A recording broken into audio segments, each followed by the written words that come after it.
Good morning and welcome to the Atelier Nekozuki podcast. My name is Katie and we are seriously going to get these large box bags done today. I hope. I said that and I was like, well, we may or may not. I said that last time, but we've only got a few more to trim the ends on. We've got 10 to trim the box edges on and then sewing, and then we should be done. Just gonna make sure that this is actually streaming through to YouTube because it is not yet. Hi, Remy. Bum, bum, bum, bum. It's like you're coming online. There we go. All right. Also, by the way, I am working on prototypes for stuff like this little. This is gonna be basically a needle pouch, like circular needles if you want it to be.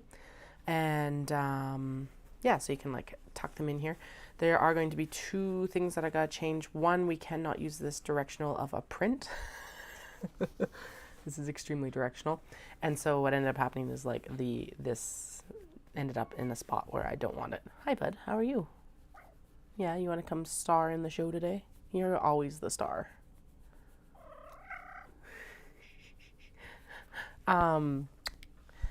Anyway, and then the other thing I'm going to do is that all these pieces here for the pockets are going to be, cat. There, now you can go. Go. He knocked over the ironing table that he's been sleeping on. So now it's like tilty and he's all nervous about it. As he just about does it again, of course. Anyway, these pockets are all going to be the same lining material because then it will help with like, this does not look very good to me. With it like kind of peeking out here. So I'm going to swap out this. I figured out how to do the external piece so that you get the Japanese fabric there. Because here's the thing. Why would you want to pay for all this Japanese fabric in here? Personally, I wouldn't. That you're not really going to see. So I'm going to swap out all these pieces to lining pieces, whatever the color they are. And then it'll just be the external piece that is actually Japanese fabric. But I'm really happy with the design. We are going to avoid the very directional prints for now, just until I figure out the measurements that I need to actually have the flap proper. I probably can figure it out from this, but you know, when I get there. But that is going to be the circular needle case I'm going to focus on for, probably for Knit City. So it's going to have 1, 2, 3, 4 full pockets. And then it's got these little itty bitty pockets as well. So you kind of get like little bonus pockets for notions, I guess, or like maybe, I don't know what you could use those for, but I'm sure someone could figure them out. I could also make those pockets a little bit larger so that they might be a bit more useful, but that's going to be the general idea. And then I'm just debating if I'm going to do a snap or if I should just do Velcro on the exterior. And I'm leaning towards Velcro because I think it would work really well for this. Because it's a needle case, it's not like it's going to be close to your yarn or anything like that. But anyway, that's something that'll be coming later this summer. That's actually what I spent Monday doing. Oh, and I've got the circular needle. So this is like a 40-inch, 5-inch tip, Chiagu, fixed. It's not circular needle. And you can just, of course, it's going to go all chaos goblin, but you know what? Get in there.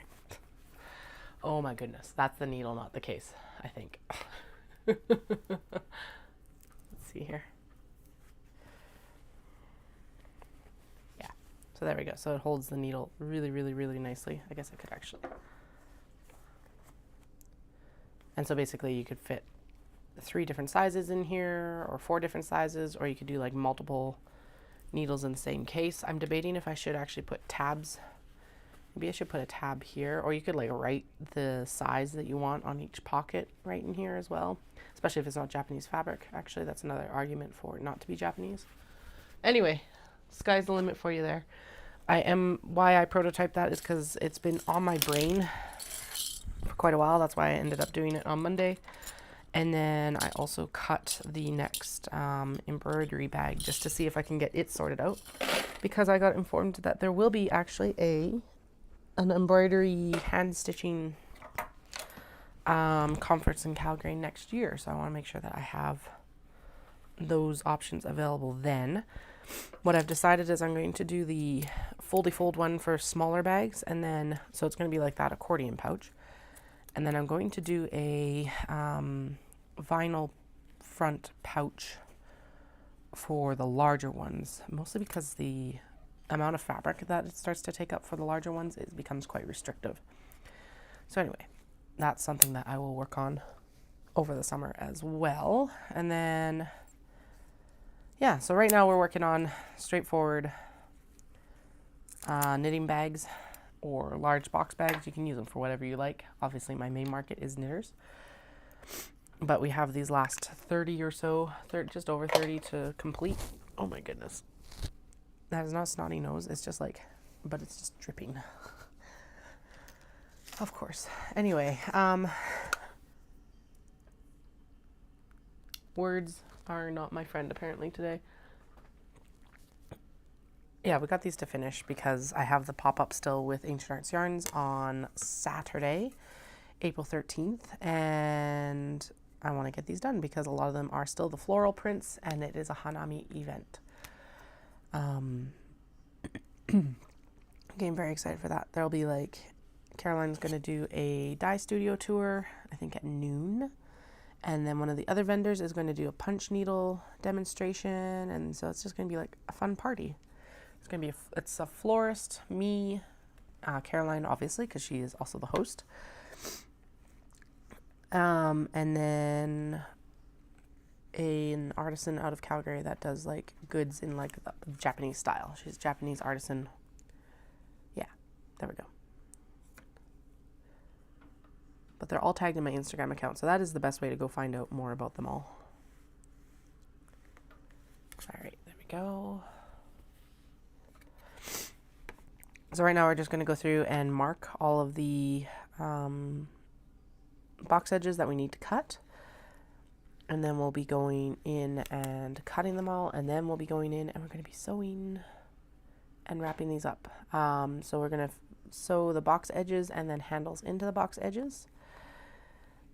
And then next week we're going to focus in on the Kato bags. And then the week after that, well, that's going to take us right through to Peace Fibre Festival for sure. So I say that like there's going to be more weeks, but yeah, it'll be 2 weeks of Kato bags just because they are like, it's like making 2 bags, and there are a lot of bags to make. If I get the time, I will still pull out those Kato that are like, have been set aside because their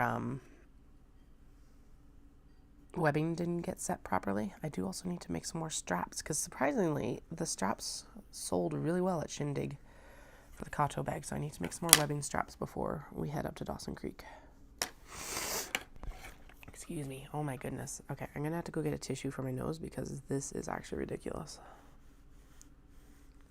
Okay, I'll be right back. 1 moment.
There we go. Alrighty. So, I don't know. Oh yeah, thank you so much to everyone who came down for Shindig. I think I said this the other night, but I still really appreciate it. That is one of the best one-day shows, like, money-wise, that I've done in a really long time, so I appreciate that too, obviously. Yeah. And then I woke up on Sunday with an absolutely massive headache. It was fun. Not really. was nuts because like I went to bed right. I was exhausted. So the kids went to bed, and then I went to bed like right after them. Usually I sit up and like play on my phone a little bit or do something, but no. Saturday I just crashed. Slept through and then woke up with like an absolutely horrendous headache Sunday morning, which is like, all right. So apparently I can't sleep in anymore. Naps. Only naps for Katie from now on. But basically just nursed that and waited for the painkillers to kick in. Thankfully, they did actually take care of it because that would have been terrible to have to deal with the kids. Hi, bud. What's up? I used to get migraines. I don't think this was actually a migraine. I think I have like sinus headaches right now. Hi, buddy. But yeah, it was like, I can't imagine having to look after kids and having a migraine, to be honest. Keep going so you don't step on the stream. Thank you. So, hey. Oh, there's a trunk over there that he likes scratching, and he is scratching the trunk. Flynn. Anyway, and then Monday I did do my errands like I was thinking I would do. Shoes were on sale, so that was awesome. I actually snagged Dallas a pair as well, because he's been saying for a while that he needs a new pair of shoes. So I was like, okay, well, this is an excellent opportunity to snag a new pair of shoes. And it's from Marks, which has like 100-day return period. So if they don't work, they don't work. It's awesome. Well, we can just return them. Still a pain in the butt, but yeah, Monday I worked on that needle, basically like accordion file for the needles. Tried to figure out some stuff around that. I watched a YouTube video on it because they actually had the setup for it so that it would do like the full exterior piece. Made some decisions about how we're not going to be doing such directional prints for it, just because it's also like, so like this is a really good print for them because it's non-directional. Little Red Riding Hood, where they only face up, not a good print for it, because I'm looking at it and it's just like for fabric economy and stuff like that, it's just not going to work well. So we're going to stick with like non-directional or like prints that go both directions, basically. I'll see if I've got one in here, but like as long as they're facing up and down, it's fine, because then I don't have to worry about like, so in this case with those little birds, they only face one direction. So obviously they're also upside down on the front pocket, which I did not plan for. I sewed it so that the front flap was facing the right direction, but had not figured out how much actually to put up here. So there is a seam right here that I don't like. It should be lined up top here. This will be going in like a second sale because I'm not completely pleased with it.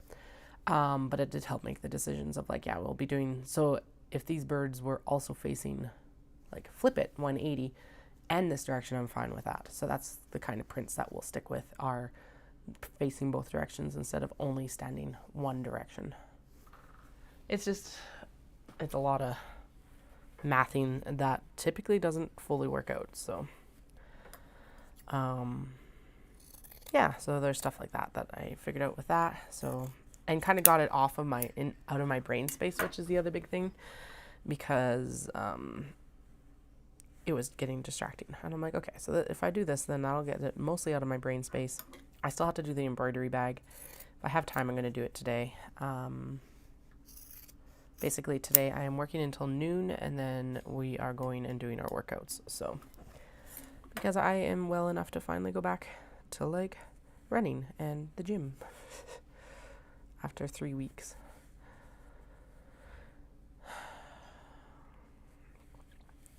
But yeah, and it is nice enough to finally get to go back outside for our runs. So, although we did have some sort of weird spring storm yesterday, it was like gorgeously sunny. Drove in, picked Dallas up, and then by the time we got back to Cochrane, this like storm just like swept through, and then it got sunny again.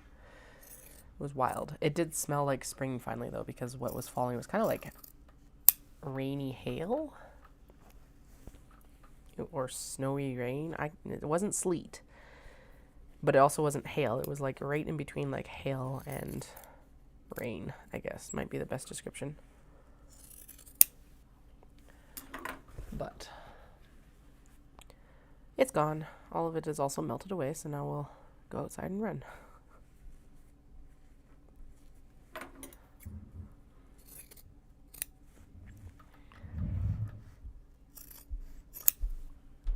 Alright, and if you do hear, I don't know if this actually, you can actually hear it, but Dallas is upstairs, so there's going to be some thumping and bumping around probably.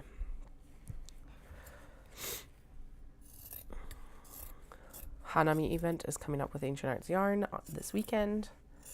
10 to 4 down at 607 Manitou. I think it's Manitou. Could be Manitou, but I'm going to say it rhymes with caribou, so Manitou Road, southeast.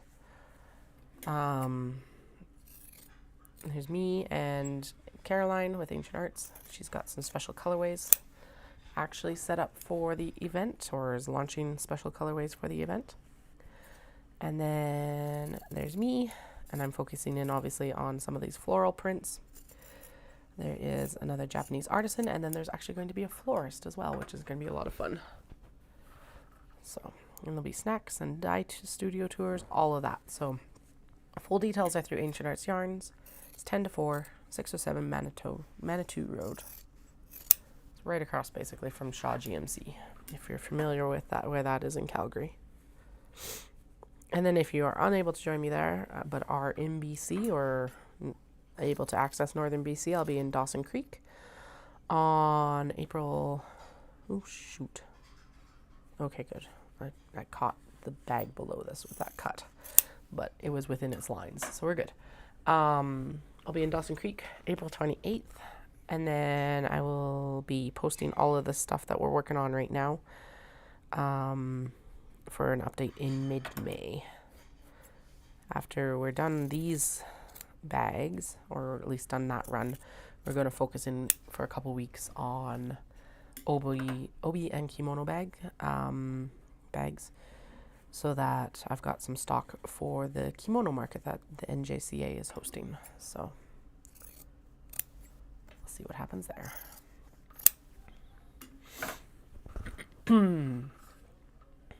And then after that, there is a crochet retreat that I just said that I would be doing a pop-up with June 22nd. I'll add them onto the event calendar.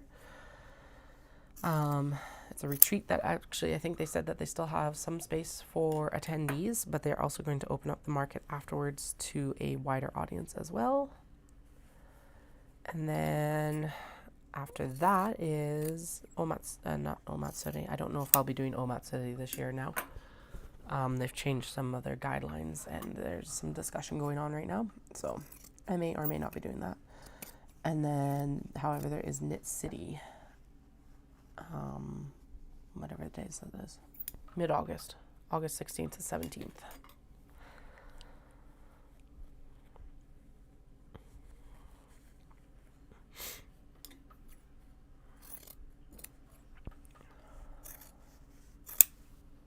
Alright. And I was chatting with Caroline the other day, and I was like, man... because I reposted that reel and the stories about the spend $1,400 on a flight to Japan to eat a $1 onigiri, and I was like, this is calling me out. I want to go back so bad. And she's like, yep, when do you want to go, basically? She's like, as long as it's not June. And I'm like, no, if it happens at all this year, which I doubt it will, it's gonna be post show season. I really want to go back. So I was looking at like, what it would cost to get, because I was also like, I'm like, I don't think we can get away with not taking family this time. She's like, well, if we did, then we could use the husband's bags for like fabric. And I'm like, yep, and the kids' bags too. Or we could do a mad dash, sort of like 4.5 days on the ground again. Because there are merits to that one as well. So, okay. We are done boxing the bags. So let's get this cart over here and in line, and then we will start sewing up the bags themselves. So there are a couple of bags that I did not catch errors on until I was actually at the show on Saturday. Those are currently in a bag in the truck in timeout. I will deal with them should deal with them now, but we'll deal with them later. We'll deal with them at a point that's not now. Probably actually, oh shoot. That is way too big a stitch length. There we go. I don't know when I'll pick those up. I'll probably pick them up sometime once I've unpacked the truck. I haven't unpacked the truck because I'm like, it's kind of stupid to unpack the truck when I just need to pack it back up for Saturday or Friday. Not even Saturday, Friday for setup. So, although we do need to throw a few more things in. I should make a list of what we need extra. And a few things that we don't need that are already in there.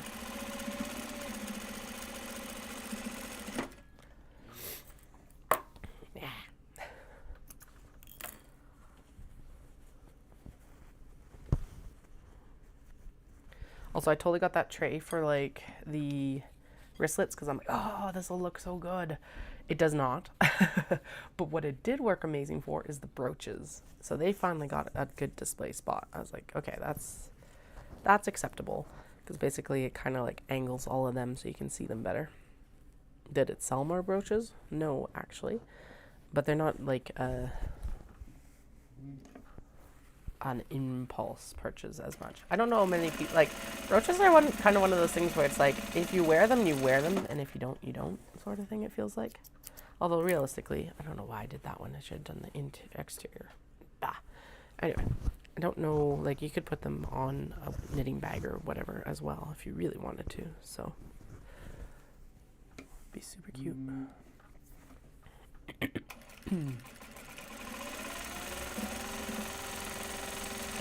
I need to actually put in another order with Natsumi. It'll be post-April when I do that.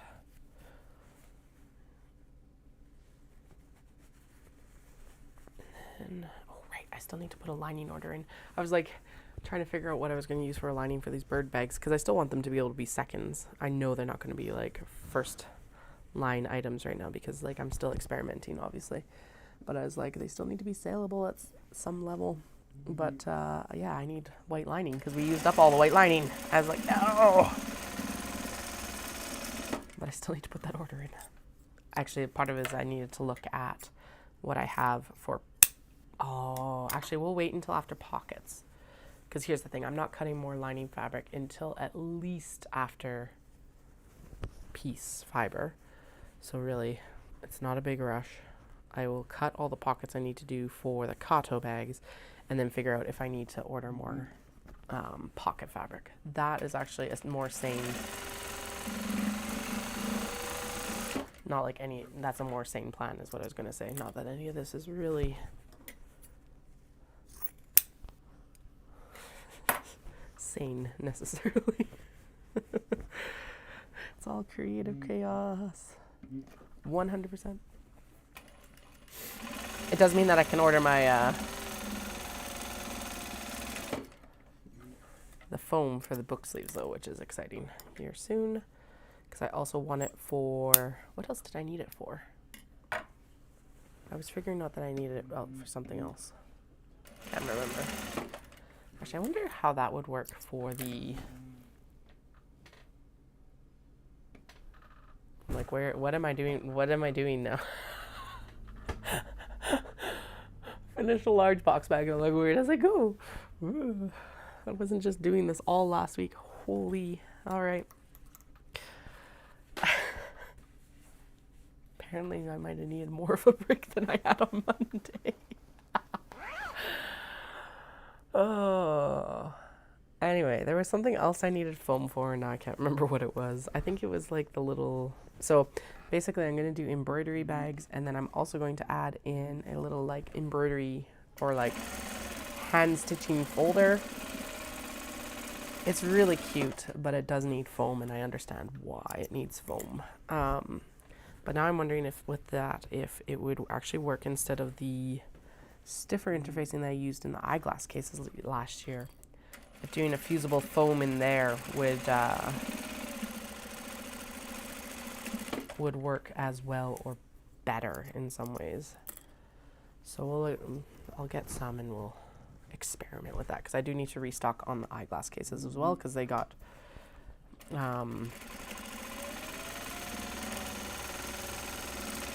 decimated actually from Vogue Knitting Live. So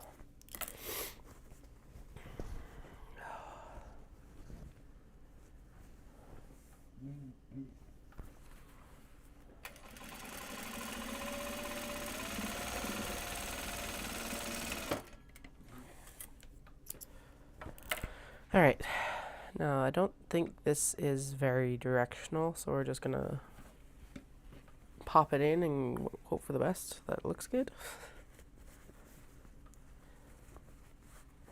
This is one of the floral fabrics that I wanted to finish up for the event on Saturday.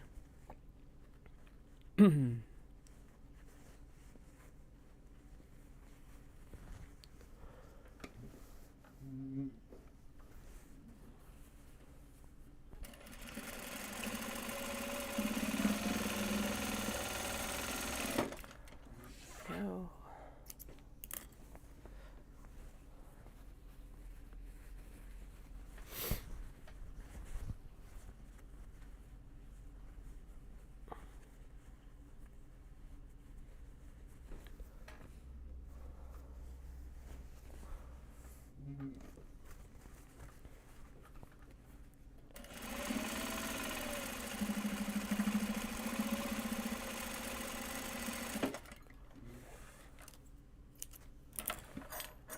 Also moving the, so I didn't know if making the handles smaller would work actually for what I was thinking about, because I needed to make them smaller to fit on the grid wall hooks.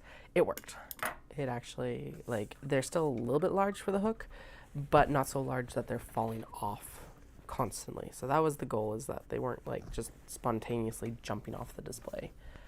And it worked. Although it is funny to watch, because it's like I do the nice like hooks and everything for the grid wall and stuff like that for the bags, and then it was like I basically shoved a bunch in other places because I didn't have enough room. And I think this is what I'm going to start doing with the knot bags. It's just a like bin that goes on the floor, because honestly the bin got dug through just as much or more, and then I had a bunch shoved basically in like a shelf, because I borrowed a shelf from Caroline, and so there was a bunch like shoved in the bottom shelf there, and they got dug through just as much, surprisingly, because I didn't expect anyone to really look at the stuff that's like down on the floor necessarily. Oh, that is closed. Let's open this up so I'm not cursing myself when I'm going to turn these later. So yeah, it's kind of like, all right, maybe I do need to like change up my display a little bit.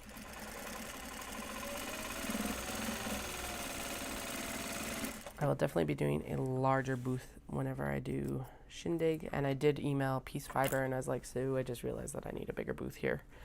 If it is at all possible, bigger booth, please. If not, it's not a big deal, because that's on me. That's not on the show organizers. Yeah, but from now on, for sure.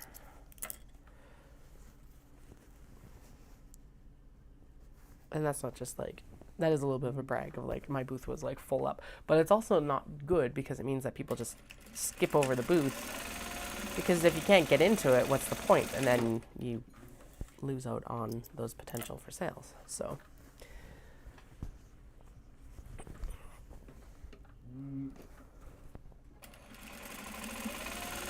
because the running joke is like I never plan space for myself in the booth, but that's the thing, is it's like I don't.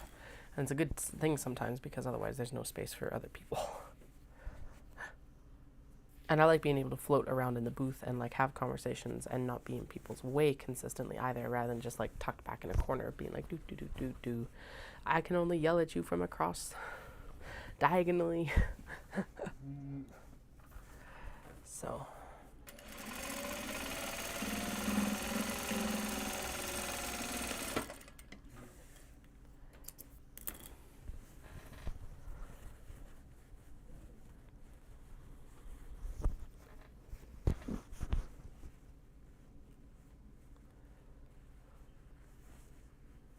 I did not test out that little purse either. I ran out of time to actually put it together. The kids woke up really early on Friday night, so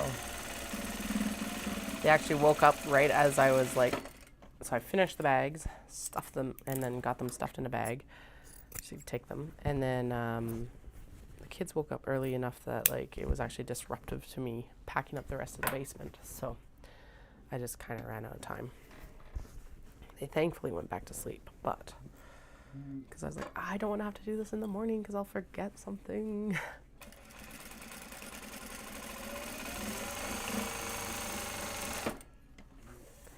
I promised myself I was going to go to bed at like 11. I did actually end up in bed at midnight, which is not bad, but it was a 5:30 start the next morning. I was like, oh, this is going to be a little bit of a brutal day, and it was.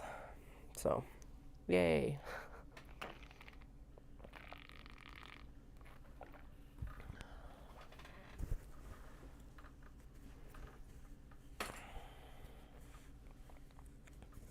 This one is not open either, so we'll just get it open here. I guess none of these would be open because this would be the first opportunity that I've had to actually open them up, which means that that corgi bag is probably still closed up. Oh well. This zipper needs a bit of a trim down.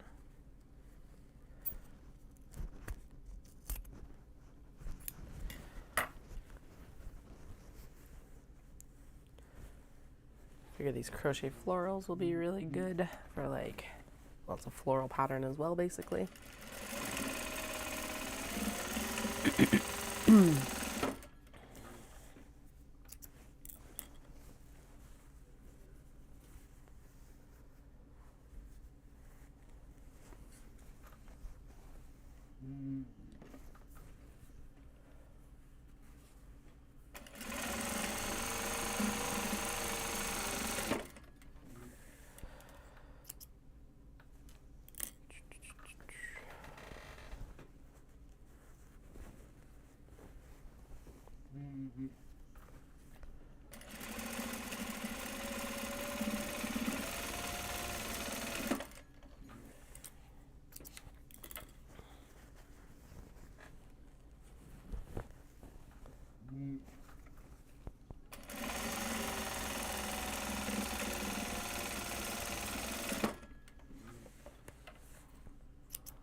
Yeah, I'm excited to see what I can do for the embroidery bags though, because the bags that I saw for like embroidery and hand stitching there on Saturday are they're functional. But they're not very pretty, at least in my opinion. They're very functional, but I'm like, I bet you I can do something that will be far more appealing, hopefully. But I'll definitely be doing like the vinyl front. Actually, what I was thinking is I'll probably end up I've got a bunch that are basically set up for those really large frames and stuff like that. So I'm thinking what I'm going to do is I'm going to repurpose them instead of like just sailing them, and I'm going to do the vinyl front on them. Maybe, I don't know. Or we could just sample sell them. They're not very, I don't know, they weren't very appealing either, to be honest. I never advertised them well enough either, so that's definitely part of it. I could cut one apart though for an experimentation one and do that as the like prototype. That would work quite well instead of having to like cut brand new fabric for it. So I'll figure it out. It's a world of possibilities. What's that from? It feels like a quote from something and I can't remember what.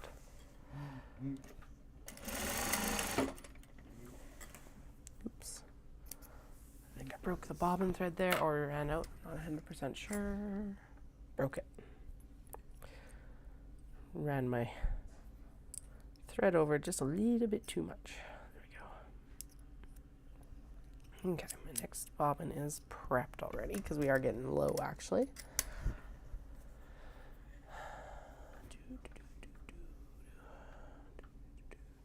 There we go. Pull the bobbin thread up so that we can keep sewing here. taco crepe cats are next.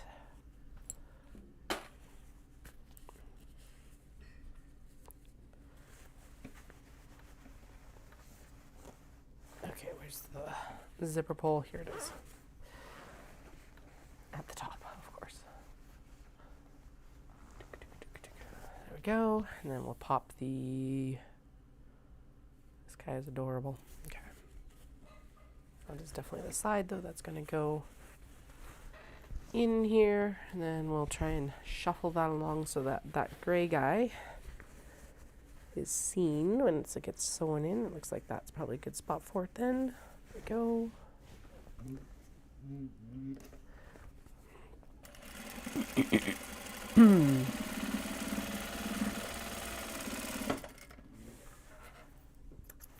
Sweet. We'll flip it over and get this side in as well.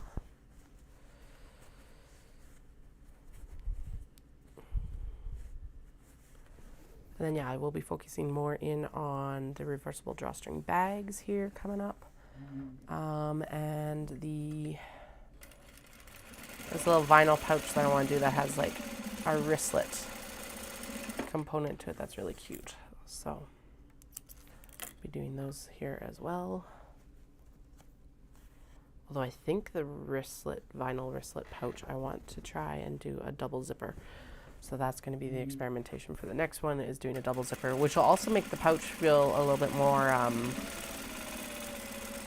it'll make it feel sturdier, which will be nice, because it's fine right now, but I think an extra layer of fabric is not going to hurt it. Well, definitely not going to hurt it. It'll just give it more body, which will be nice, and kind of counteract the heaviness of the vinyl as well.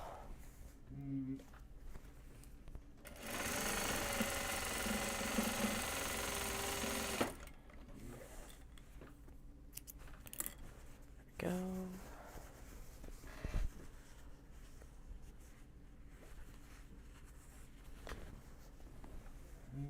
Okay, I'm gonna finish these seams.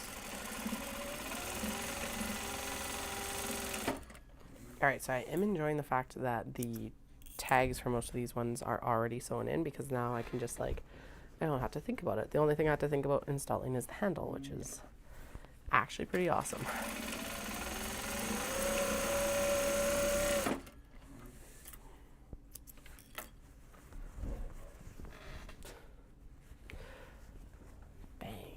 Alright.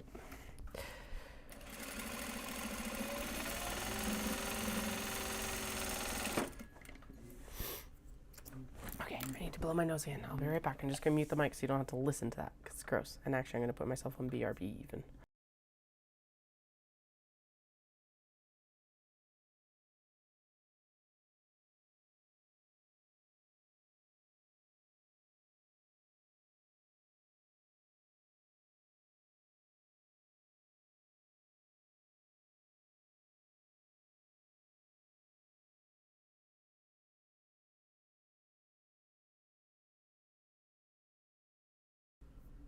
Alright, and then some time for some hand sanitizer.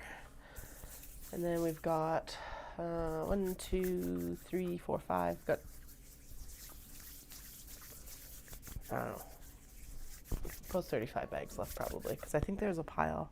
So there's like at least 20. And then there's 5. There's at least 25, but there's also like a pile that I think had like 7 or 8 bags in it. So I think we probably have around 32 bags left. We did get over half the bags done before I went to Shindig, but that means that we also only got half the bags done before Shindig, so, or I did. Again, that is the royal we. Capital W. Me, myself, and I.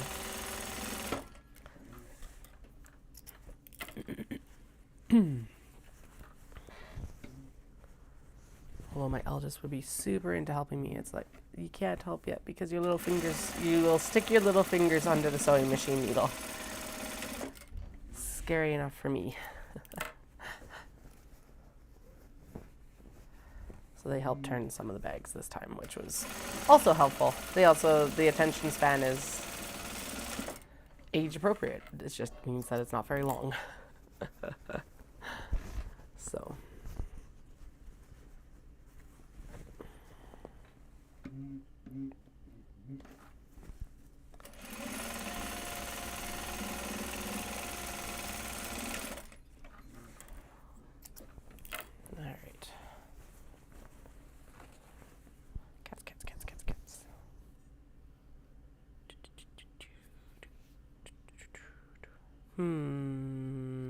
This side up. No, this side. No, this side up because of that little croissant kitty.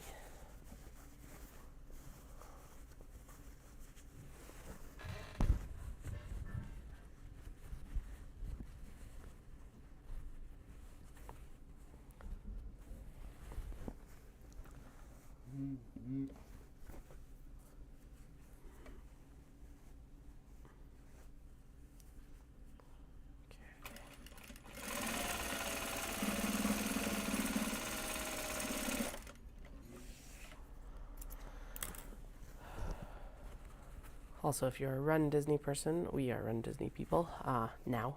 We did Dopey last year. Sign up was yesterday. I hope if you were getting into it, you got in. And if you didn't, watch for a restock on the bibs, because apparently that does happen. I did not know it happens. But apparently it will occasionally. But if you did get in, best of luck with your training. It's exciting and daunting. No matter the length you're going, it's always a little bit like, ow, what did I do?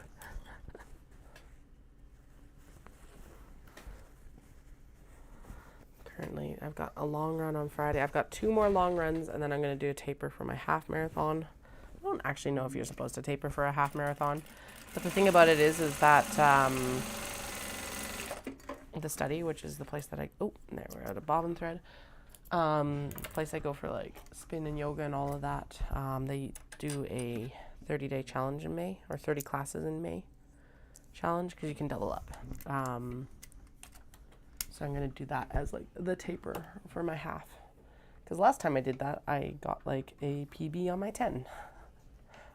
So we're going to go try for another PB, personal best, on the half. Basically, the idea being that then I'm not doing a bunch of impact right before 21 kilometers, which, yeah. And then the next training cycle is for but it's for a 10K. I don't mean that as a disparaging comment or anything like that, but it's like on the scale of like what we've been training for, or what we trained for last year, it's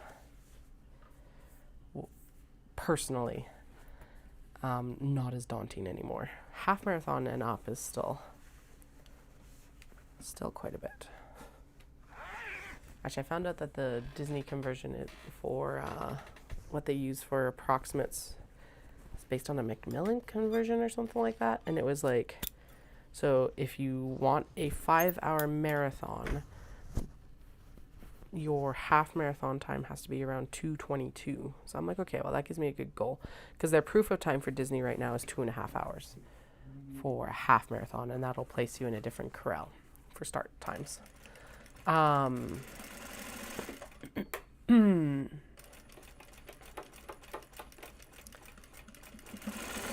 But I want to aim for a 5 for Kyoto, because their time limit is 6 hours, and I'm pretty sure that's gun time. And I don't think they do like waves of release. It's just like, okay, everyone, go. So I need a 2.5 hour half, and I need a 2:20 for a 5-hour marathon. So we'll see.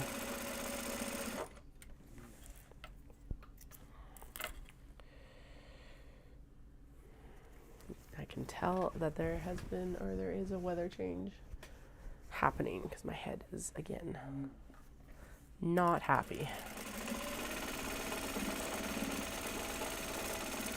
Could probably use more water too. Could always use more water. Should actually drink it now, so I don't have to worry about it during the run as much.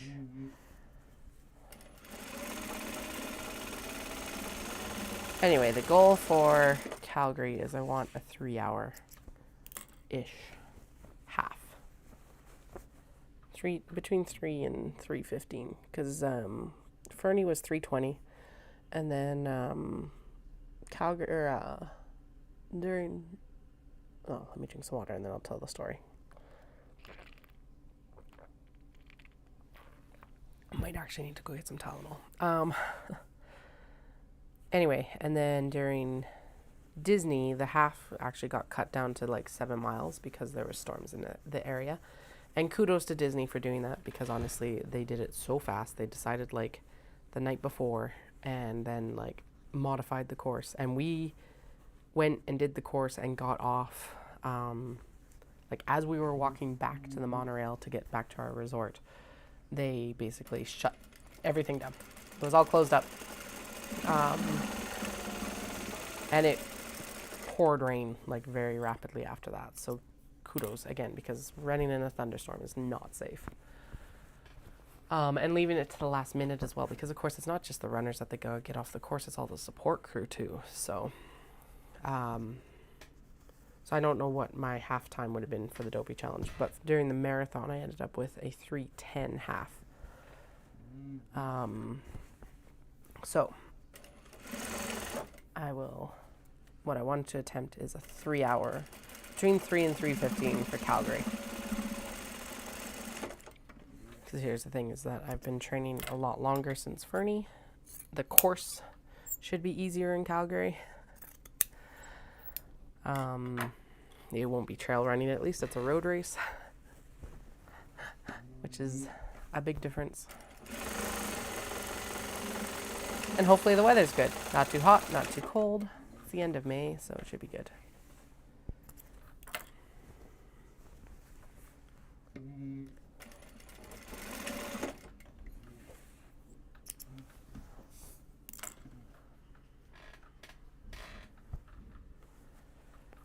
Okay, the zipper needs a trim down as well, and we can actually trim down the back there too, because the seam allowance is actually quite large.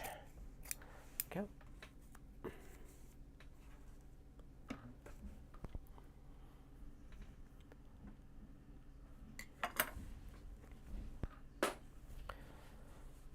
Zippers.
Back to this part of the season where it's like I don't really have many stories to tell because I've been working so much and not doing much else than work or run, and hell, I haven't even been running really.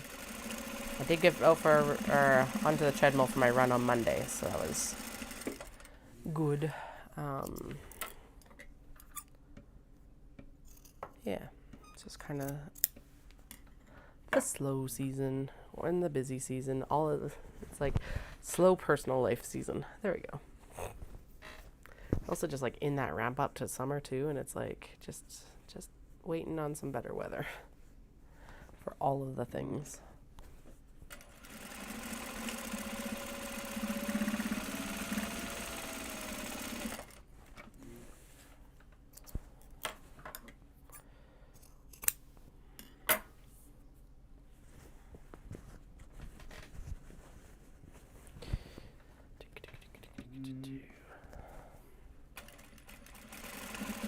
Oh, I did finish a quart of sugar and spice, or I'm damn near close to finishing it. I think I've got like maybe 30 minutes left in it. Content warning, it is very spicy and has themes that might not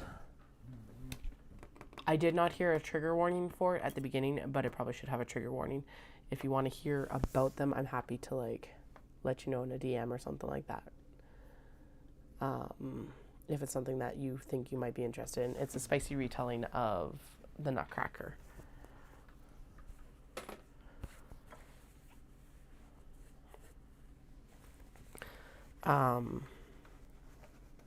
Well written, that's for damn sure, but definitely not everyone's cup of tea.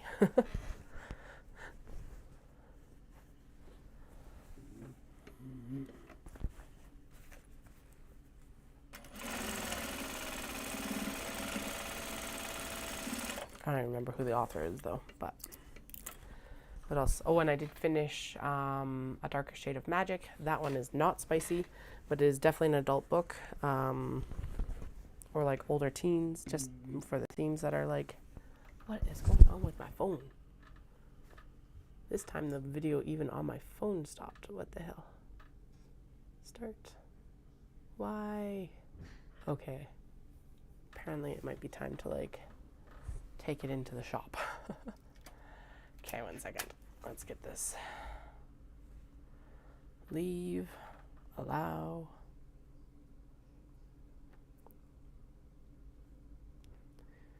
Mute. Okay, I don't think it needs to be that ultra wide. It can just be the back 2 cameras.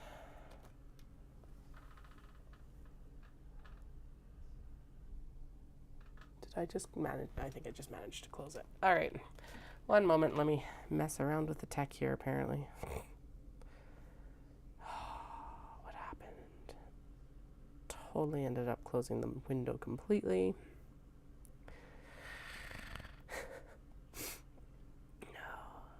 Technology is awesome till it's not. Join. Make sure I'm not connected through another browser. No, because it's closed. Get out of here. Oh my goodness. Okay.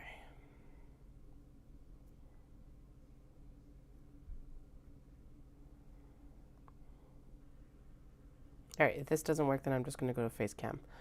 Because apparently, this morning, it's just... Yeah, it's like, make sure you are not connected to this stream from another browser. No, because you kicked me out of it. What the heck? Did it end up going in? Ah, I see. Okay. Somehow it went into, like, the private tabs. Weird. Okay. We'll get there. I think I got it this time. Maybe. We'll see. Come on, join. Thank you. Mute. Okay, we're good.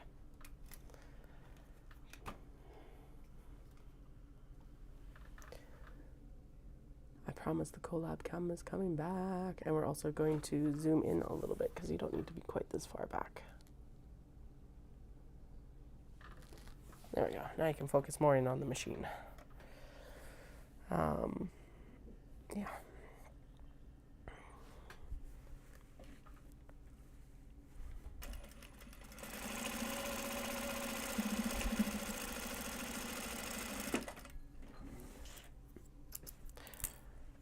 This Little Red Riding Hood fabric is glorious. I love it. So the wolf is actually a dog in a wolf mask. And then the Little Red Riding Hood is a cat in like the little red cape, which is awesome. Love it.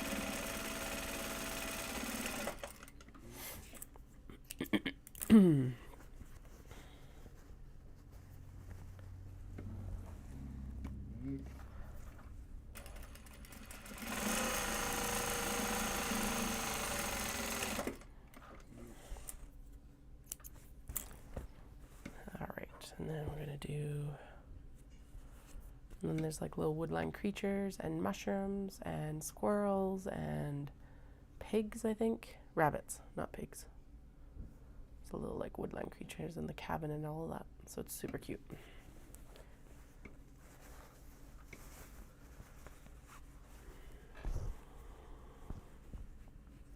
Okay, yeah, I'm going to sew this handle in, and then I am going to run upstairs for some Tylenol, because my goodness.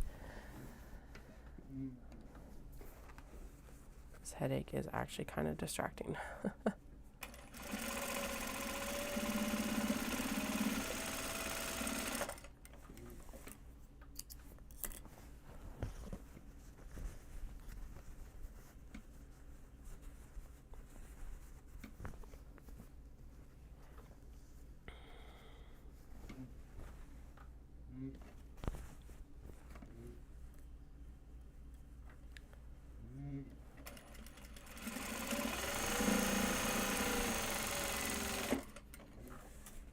Go.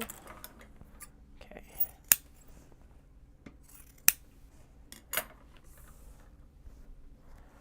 Last interior seam, and then I'll backstitch the closing seam and then run upstairs.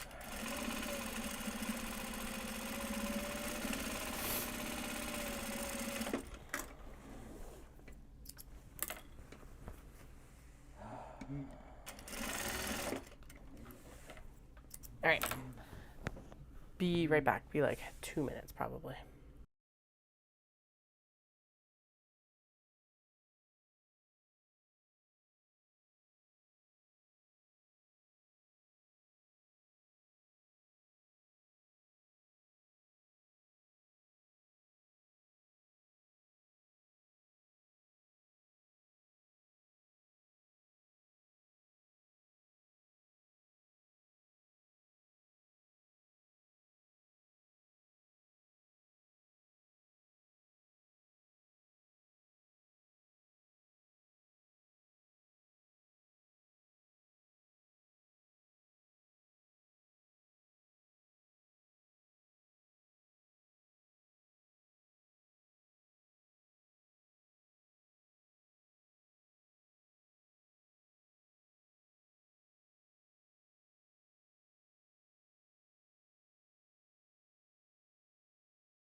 All right, I am back. And we've got 27 bags left to do. So that's pretty good. So that meant that we had like 3 dozen bags when we started this morning. Because this came out of the pile of 10 and then I redistributed everything into the counts. So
Okay, I was like, we should start winding the bobbin. But no, the bobbin's already wound, so we're good.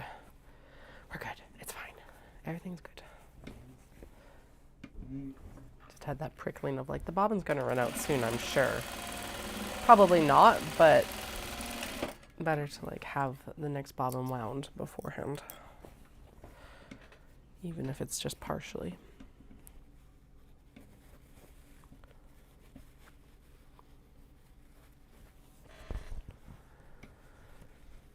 Oh my goodness.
Strawberries.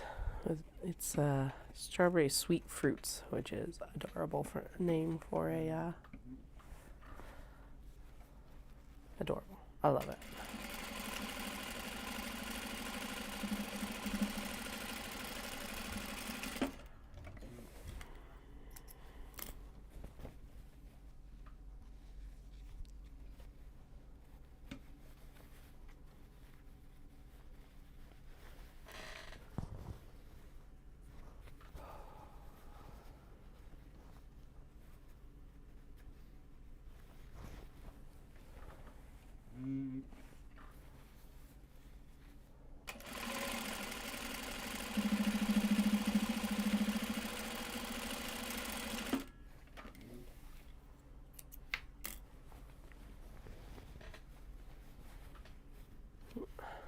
That was a close call. That was almost a twisted handle. Phew.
studio obviously is not quite settled still.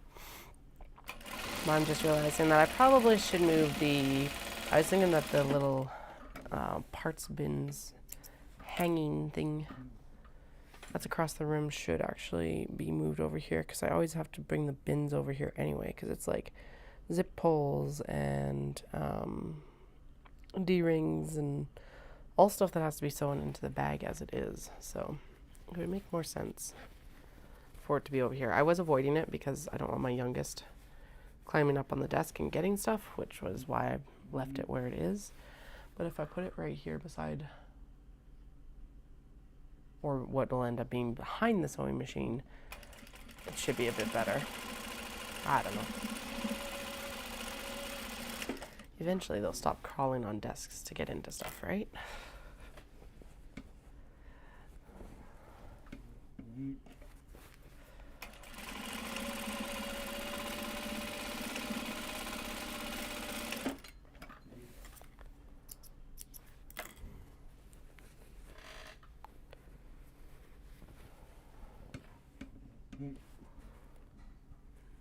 Does this have a tag in it?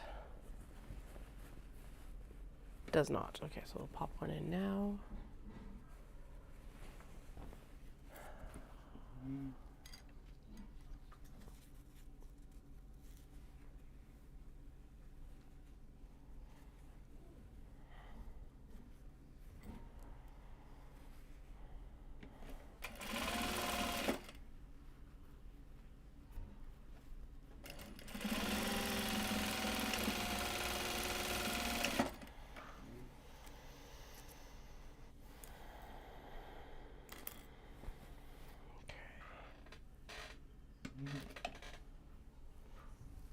Where did the handle go? Did it fall off the desk? Oh my goodness.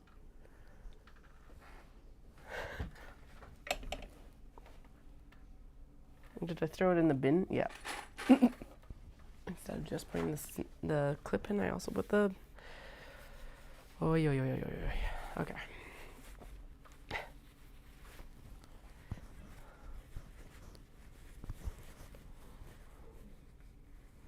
So yeah, I'll be streaming until noon my time, so another couple hours.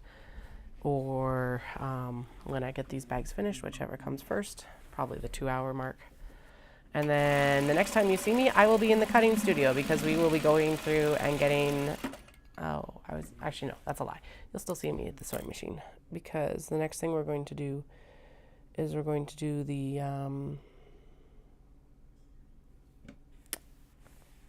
those things that I was discussing that need their D-rings moved, the kato that need their D-rings moved, because their interiors are basically done, are sewn, and they just need to be installed, and the exteriors are basically done. I just got to redo the actual, like, the D-rings. That's all that needs to happen, so that's what we'll do later. Although I might do that off stream so that I can just go and start cutting when we're next on stream. And actually that is another good reason to wait to do the lining order as much as I'll need it, is that then I can judge if I need to order the canvas or not too. It's just going to be a big order. Ugh. It always seems to come all at once, so it's a good thing that there's lots of shows in April. I can do all my supply orders.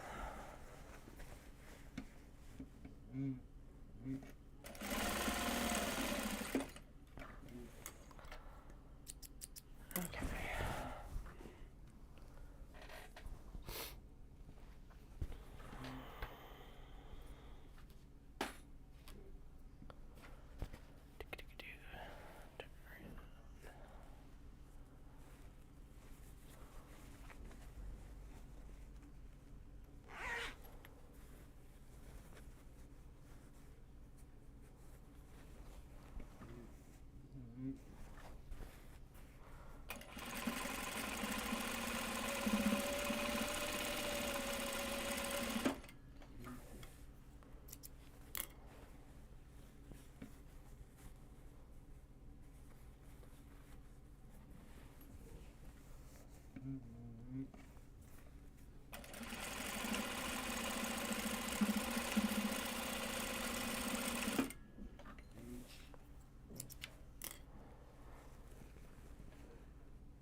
This also needs a tag.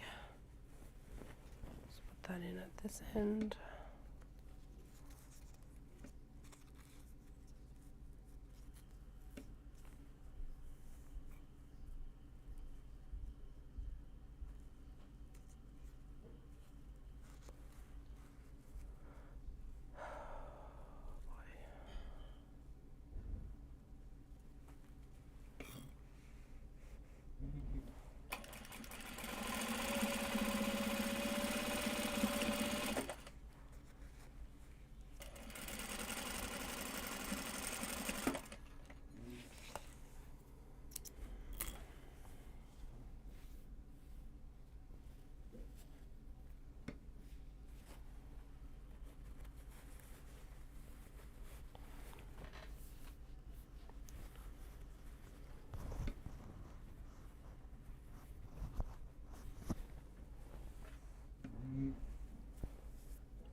Open up the zipper.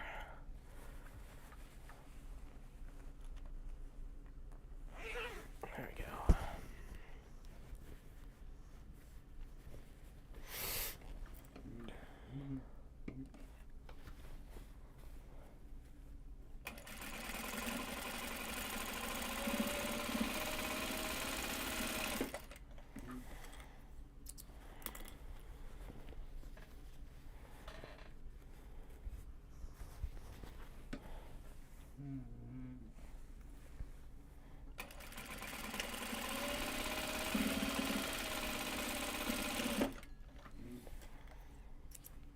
Okay, does this one have a tag?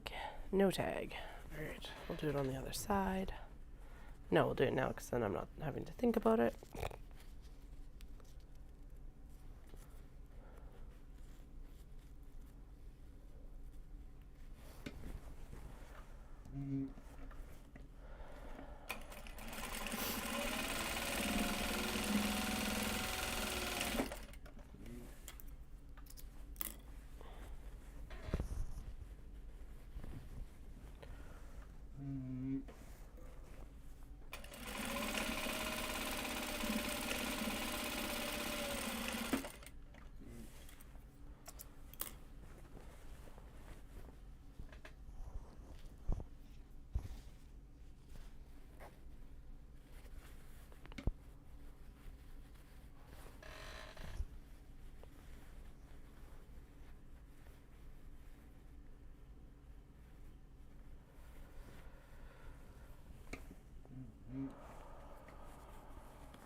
I think we'll get all of these sewn up to this point, and then the next step will be doing the turning and the finishing seams.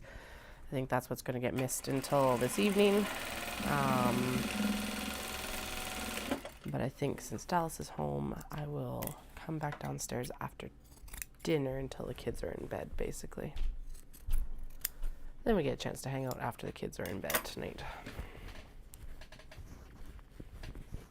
But I also get these done in time for the weekend.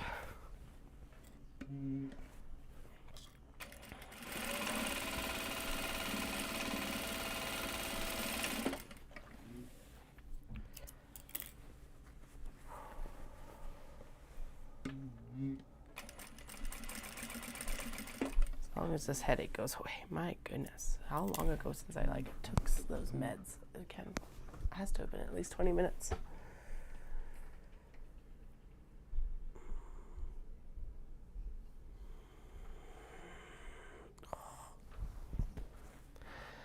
That's not good.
Okay, this one's already got its tag in.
Oh, there's the bomb note.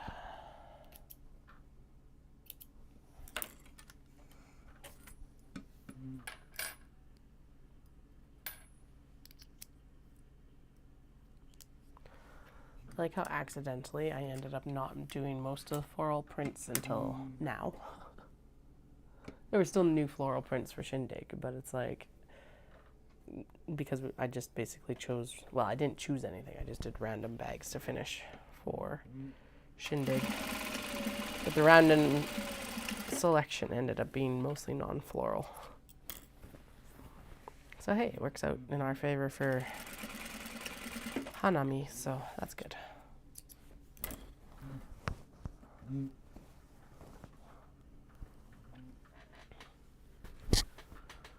1, 2, 3, 4, 5. So we're down to 22 then. Sorry guys, this is not a fun day for headaches. What the hell?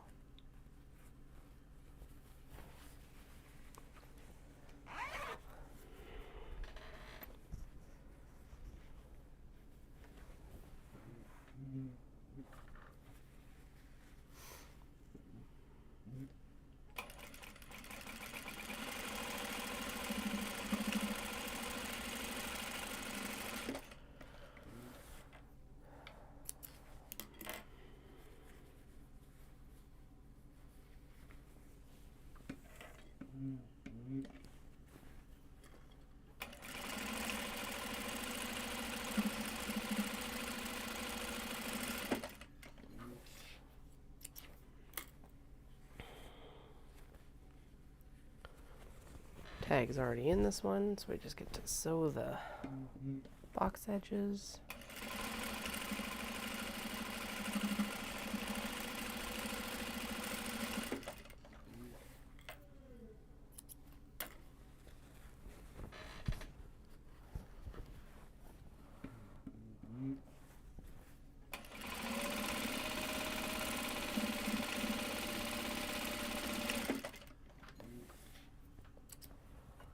Go strawberries. Strawberries are adorable. So I was talking about how the case earlier, we were gonna do like non-directional prints that like are up down, but I just realized with stuff like this it would mean that the strawberries would run a different direction. So I'll decide on ones like this once I actually confirm what I'm going to do for like the needle case. If you weren't here earlier today, I'll show you what I'm talking about. So I finished up like an accordion needle case, but the directionality of the prints has to be pretty specific. So I don't know if so basically what would end up happening, the new way I would be cutting is then the strawberries would run side to side. Although that's still pretty cute. I don't know, just because like the amount of fabric that it takes to cut it vertically is significant. So I'll decide on ones like this. It's probably going to be mostly the scatter prints because that's just going to be more conducive anyway to like actually making the bags. But I'll make a decision soon, or within the next few prototypes, sort of thing.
So this is a good example of like a non-directional print that is also scattered a bit.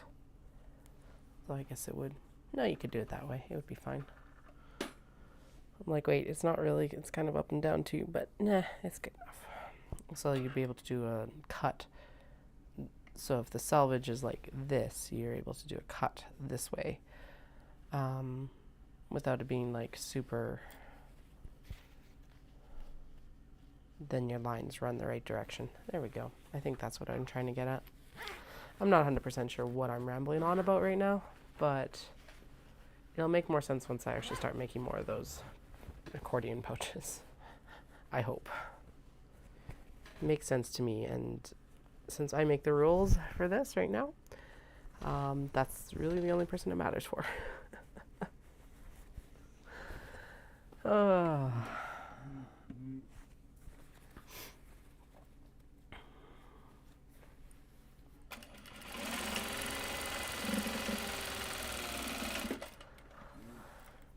Alright, 1 and 2.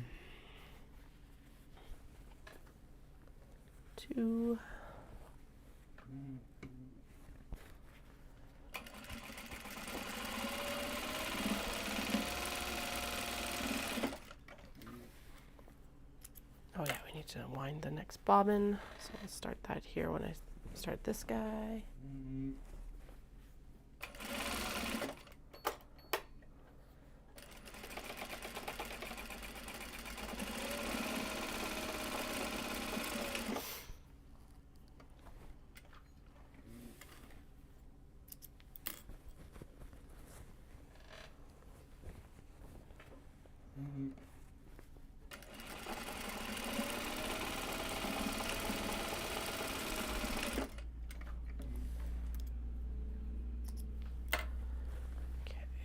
This one is gorgeous. I really like this dark teal that's been really popular in Japan for a little bit. And then it's got like a purple and pink double sakura along with this like lighter teal aqua color sakura as well, which you can see here. And then everything's like highlighted in a nice shimmery gold as well, which I don't know why, but Japanese printmakers just, they know when and where to use it. Spectacular. So.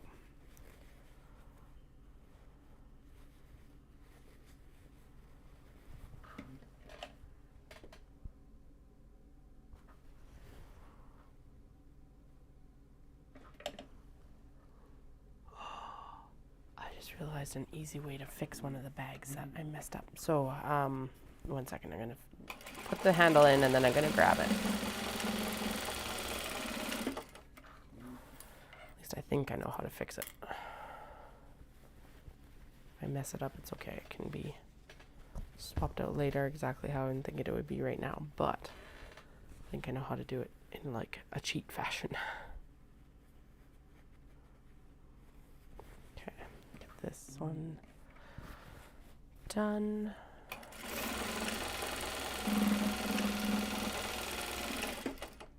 Okay, there we go. The headache is now easing. Finally. It's not gone, but it's definitely not as distracting as it was even 5 minutes ago. My goodness.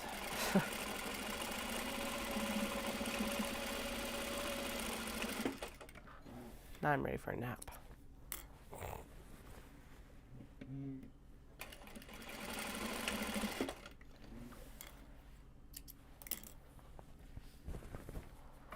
The one I'm on stream, when am I not ready for a nap? I don't know what it is about coming on stream. It's like, I'm not tired. Oh, I'm exhausted. You weren't tired like 2.5 minutes ago. What the hell? Anyway, I think this one, I think what I can, so basically what happened is this is not a very directional print. Really, it has two directions of cats, one that faces up, one that faces down when you're cutting across the selvage. For some reason, I did not pay attention to the direction that the cats are sitting. So like, they are mostly sitting upside down, the ones that you're going to see the most of. But what I think I can do is we're just going to cut off the zipper tape and reinstall the zipper on the other end. So let's try this now. And if it doesn't work, then I'll take the zipper out and we'll redo it. Who cares, really? Do I have to do this right now? No. Is it going to get finished for this weekend? Probably not. But I want to see if this works because it just popped into my head as being a very easy solution, and I think it will work. So I didn't even top stitch it because I was like, oh, I'm going to have to rip the zipper out. I did not think of this, obviously, while I was actually sewing it earlier. Oh, hello. Okay, now as long as the zipper pull actually goes into the jig. Oh, great. Of course it wouldn't. Of Because why would it? Damn it. Okay, well, that's a good indication that that's not what we want to use. Anyway, I can still install it. So that is facing up and that is facing up. And then if we just go in and pop the zipper pull on this way, we should be all good. It's always easier with the jig, but I think this will work. There's no reason it shouldn't unless the zipper is actually directional, but I don't think these ones are either. Oh man, okay.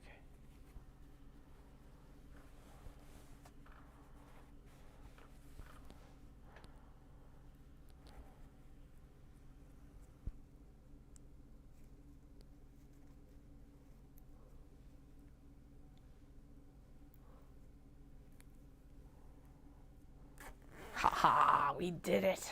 Totally cheated that. Okay, well that's good to know for future stuff too. Although if it's like, so if it's sewn over the end, it's a no-go. I would have to pick it out and redo it anyway. But like, that is way faster than having to pick out that zipper and redo it. Haha. Glorious. I love figuring out stuff like that. Just like randomly like, wait, this might be a solution to this problem. And lo and behold, it was a solution to the problem. I did it. Okay. Now we'll go back to the other sewing, because like I said, that one's not probably getting finished anyway. But now it is far readier to finish than it was like 15 minutes ago, so.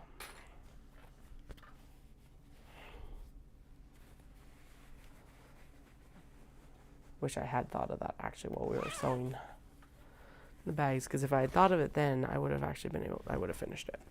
Oh well.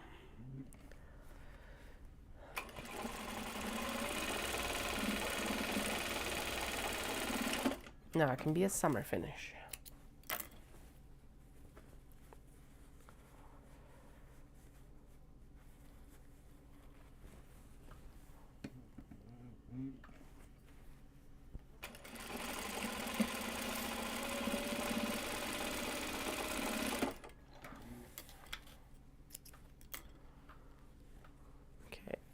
This one's got a tag, so we can just carry on.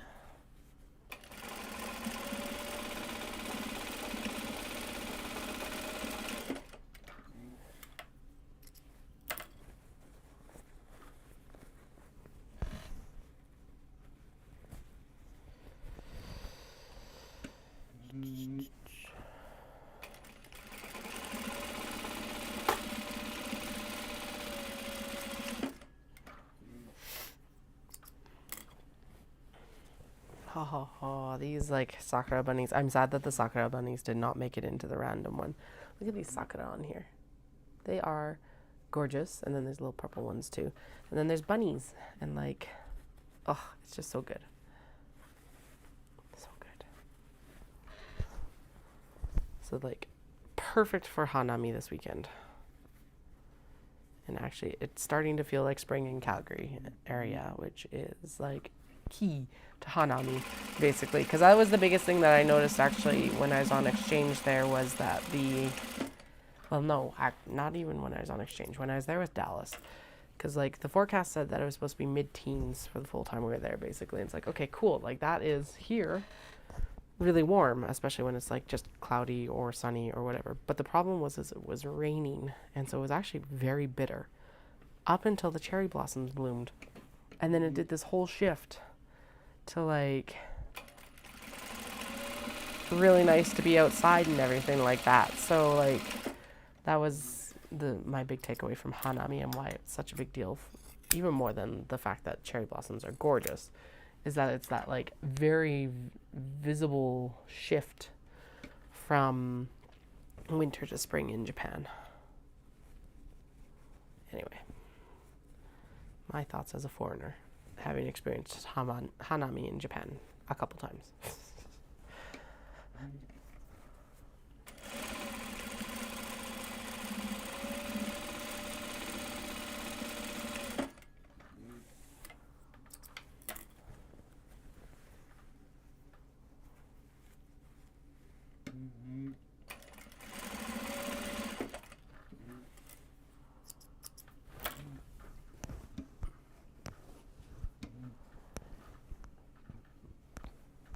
down to 19 bags.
This is super cute little tuxedo cats with florals and like Japanese designs in the background.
Hi, Mary Beth. Welcome to the stream. Let me know if you have any questions. Right now, we're just cranking along on the finishing seams, well, interior finishing seams for large box bags. A little bit quiet today because I'm apparently still fighting a headache right now, so hoping that the Tylenol kicks in here soon. It has, kind of, but still not quite gone.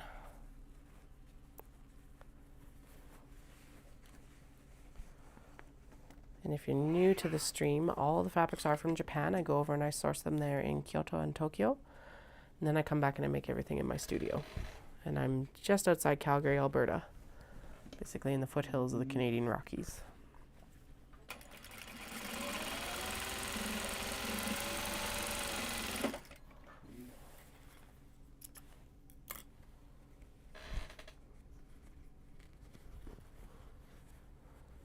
Yeah, I don't know what's up.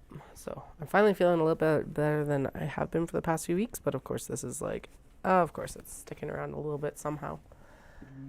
So.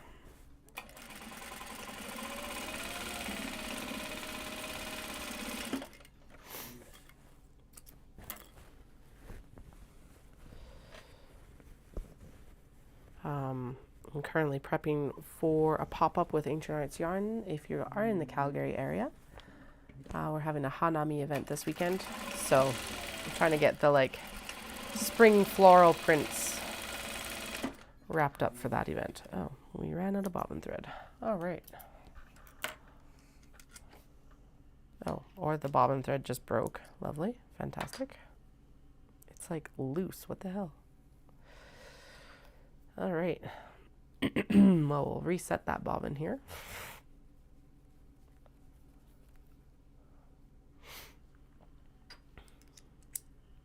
Like this. Back in the machine. I swear, I still cannot figure out why we need bobbins on industrial machines. Like, if a serger can sew from a cone, why can't a sewing machine sew from a cone? Yeah, that's a little bit of a trek. Ohio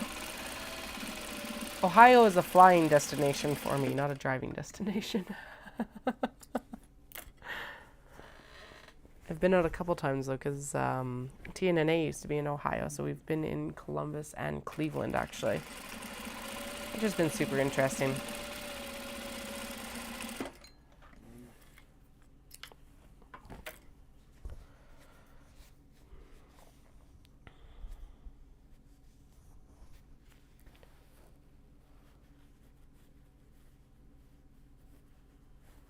Right? Like, seriously, why can't we have cone feed on a sewing machine? If someone invents a cone feed on a sewing machine, that would be amazing.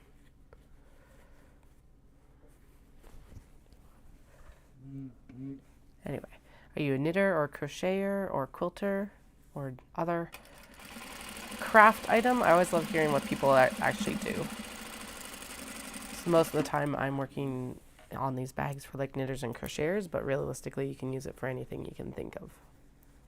Packing cubes I know is a big like draw, especially for this size, and then the smaller sizes are like really good toiletry and makeup bags, stuff like that.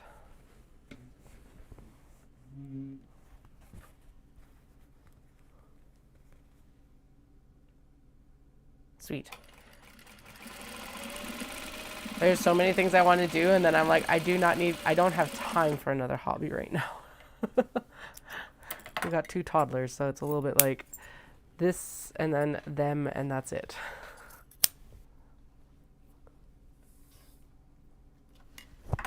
I don't quilt, though. I've found that I'm not quite precise enough for that. Crochet is a lot of fun, though. Currently working on a mermaid blanket for my eldest, because they are very much in a mermaid phase right now. So it's like, all right, let's do this. Crochet is not my first forte, but I'll figure it out.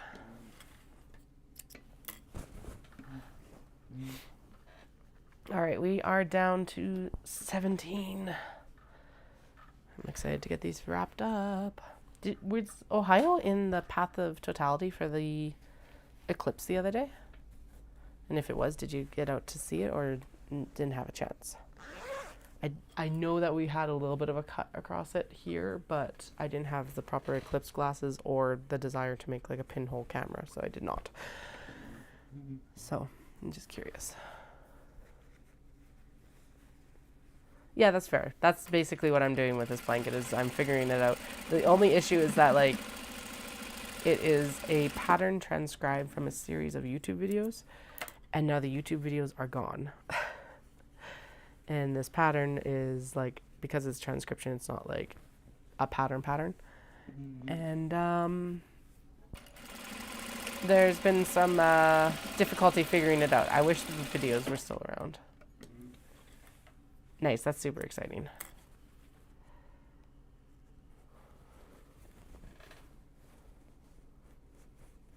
I'd actually been thinking I probably would have organized a way to get out east, but at the same time I'm glad we're just at home.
Yes, actually I was born in Calgary, Alberta, raised in BC-ish, mostly BC. And then I came back for school in Calgary. Met my husband, and now he works up north, and so we're like in the area of his family, which is just outside Calgary still. Why I mentioned that I was born in Calgary is that there are a lot of people who are not born and raised Calgary. I guess I wasn't really raised Calgary, but born in Calgary, which is rare, it seems like. And then this all came from, basically I went on exchange to Japan during my university career. Came out of school, started making project bags. I wonder who has cute cat fabrics, and I went, I bet you Japan has cute cat fabrics, and here we are. I did start importing through an Etsy seller, or Etsy sellers originally, but when my husband and I went back for his first trip to Japan, I was already making the project bags, and I went, okay, we got to figure out if it's like, what is the actual cost of fabric in Japan? And it turns out it is far more sustainable for the business for me to actually go get it myself, versus purchasing through the middleman. And the other nice thing is then I get to feel the fluff. Okay. I get to feel the fabrics and like see the colors and everything, because of course that's not something you can communicate through the computer screen very well. Although honestly the sellers were really good at making sure that the details were seen. So I actually went and looked back at some of the shops that I purchased from originally, and there's only one left actually out of like the 3 or 4 that I bought from. So that's the other part of this, is that now I have a little bit more sustainable way to get fabrics that way too, for, well, business sustainability at least. So plus, oh no, I have to go back to Japan for my fabrics. The horror.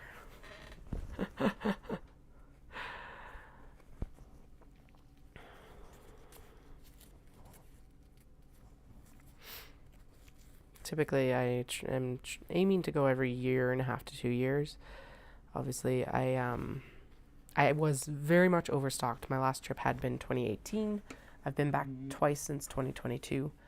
But in that 4-year stretch, I was watching my, like, especially obviously between 2020 and 2022, when they reopened, I was watching the stash diminish significantly. So it was, I basically accidentally lockdown proofed myself, which was good.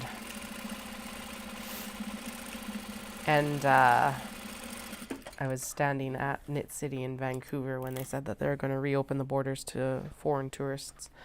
And basically, that's all I'd been waiting for. I'd been like pushing hotels out consistently over the period of like 1.5 years.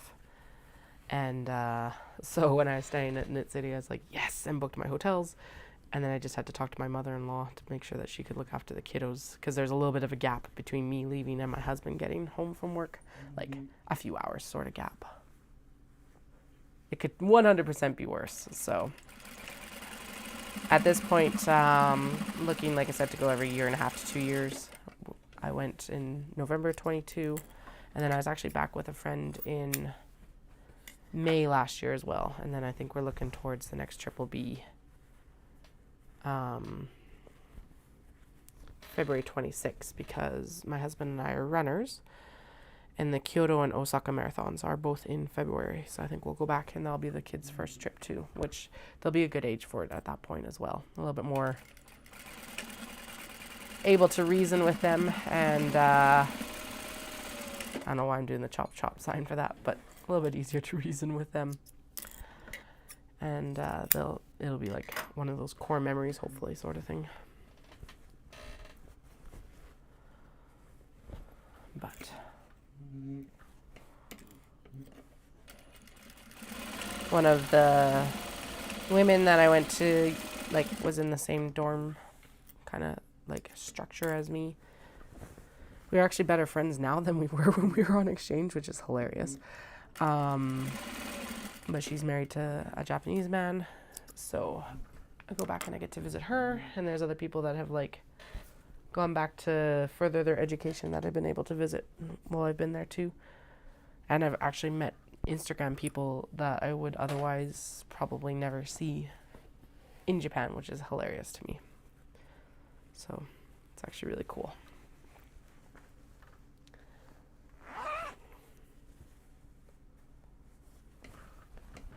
My husband's super excited to go back though, because it'll actually be, so his last trip would have been 2017?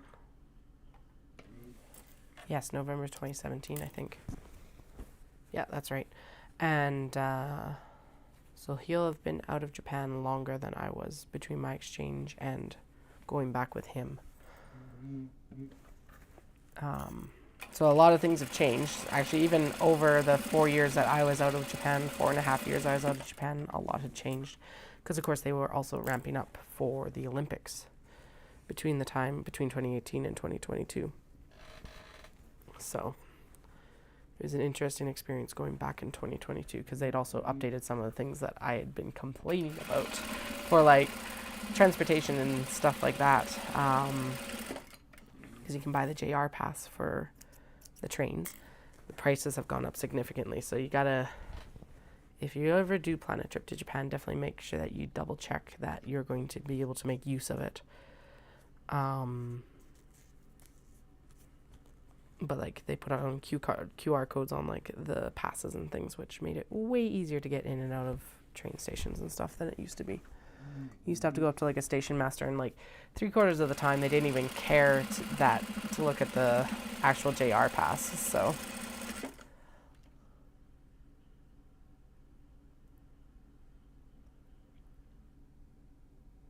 sorry, I'm gonna sell all the bags that are on my work in progress cart, like right over here. Yes,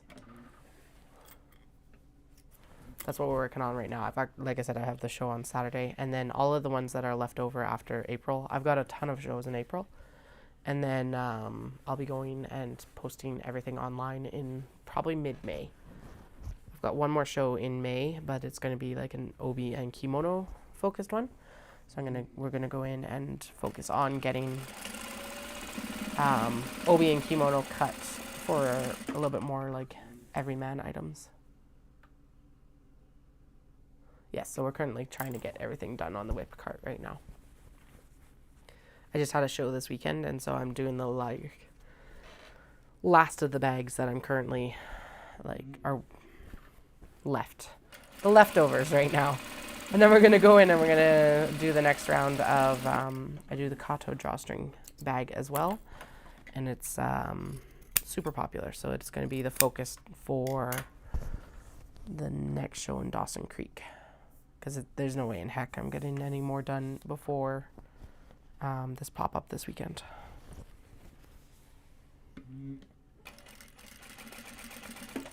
So right now I'm just going through and we're doing all the interior seams. Then I'll have to birth the bags, and then we'll do the closing seams probably tonight. Because I'm basically just working till noon, so that's just over an hour left for me. And then we've got stuff to do in the afternoon, mainly our exercise routine, and then I'll be back on after dinner.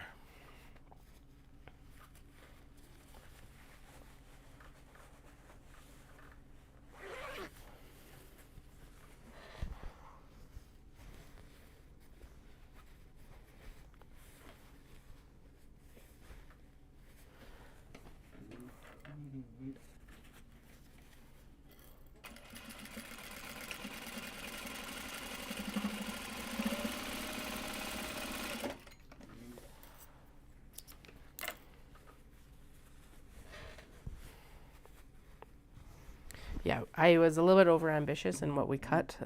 There's the live videos from previous times are all posted, but I think we ended up, or whenever I say the we is the royal capital W we. This business is just me, myself, and I.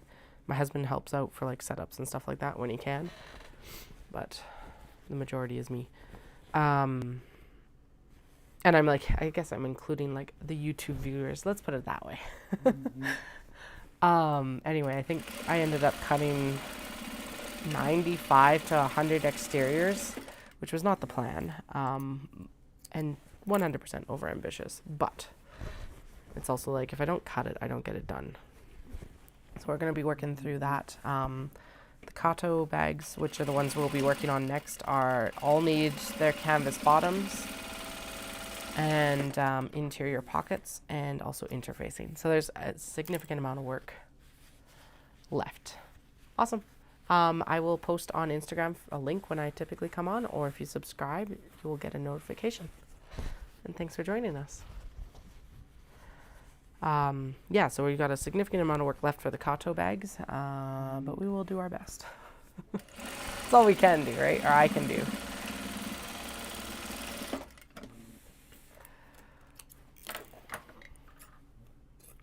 These are some adorable little budgies.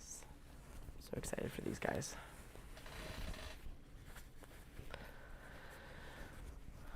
It's funny because I bought a lot of these prints last year, thinking, oh, I'll get them into the shop for summer because these are very summery prints. Because, like, it makes sense, too, that, like, the fabrics are going to be different in November. November, they're going to focus more in on, like, Christmas stuff and wintry stuff and all of that. And then, yeah, they definitely had more, like, summery stuff in May. But we've just come full circle. I was like, I'll get these in the shop for the summer, and then didn't have the time to, like, wash anything until just at the beginning of this year.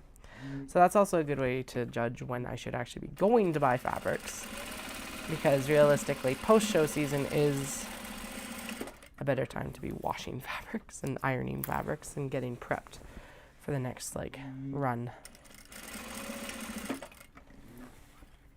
It is one place where having so many different fabrics does kind of shoot me in the foot, because like, I'm obviously not working with the wholesale quantities of fabrics, but that does mean that there's, like, a lot more different prep work in some ways to make sure that all of these get bag ready and made into bags too.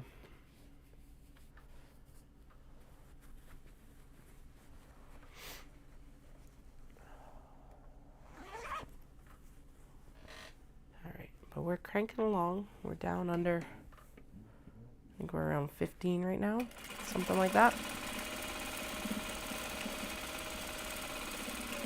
The Tylenol has finally taken some of the edge off of this headache, which is good, because my goodness, if I had to walk around with that all day, I would probably not. I'd probably be sleeping.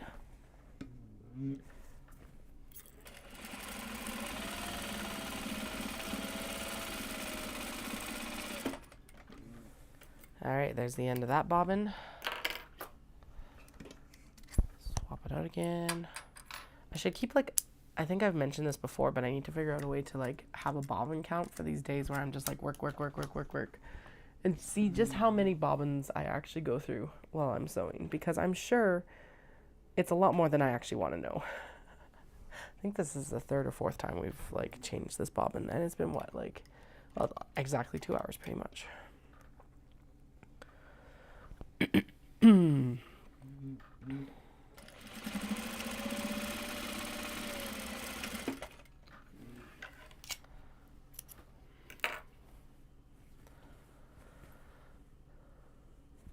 is there a tag? No, and I didn't sew a tag in. Why didn't I sew a tag in? That was dumb.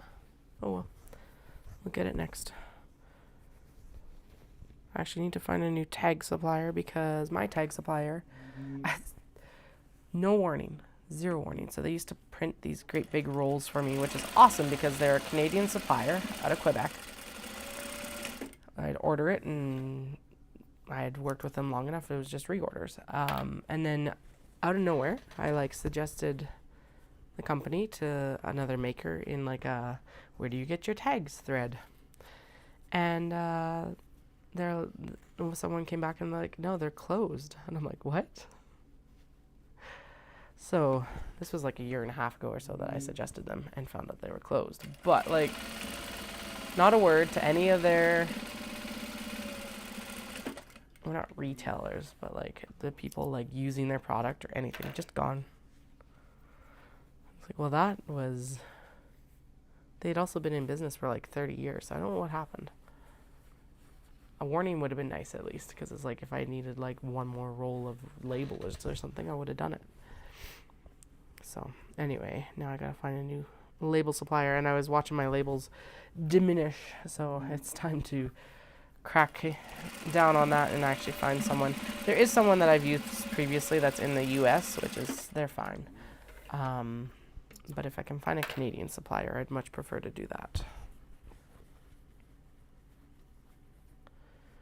The good news is the Kato bags don't need this style of label, so they'll get leather labels.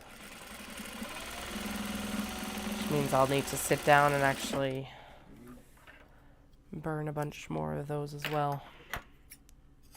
Burn, brand, both. Same idea.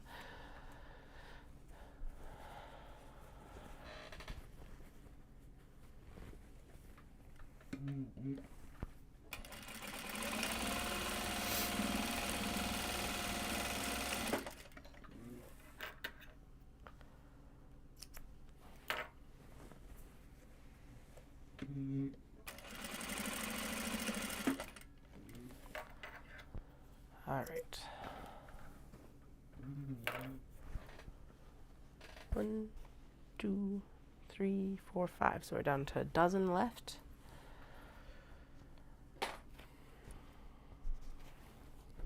Cranes. Gorgeous, gorgeous cranes. This one's really interesting. So there's one that I call a Dobby fabric. And that's where the like warp and weft are kind of slubby and like add a really cool texture to the fabric. This one is just the weft.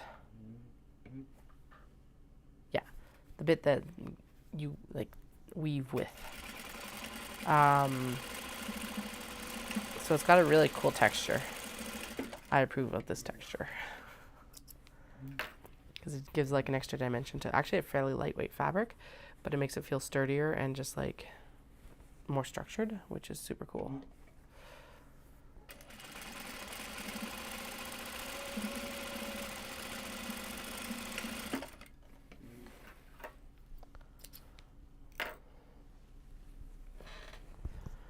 Alright, and this one already has its tag in, so we'll just get to sew.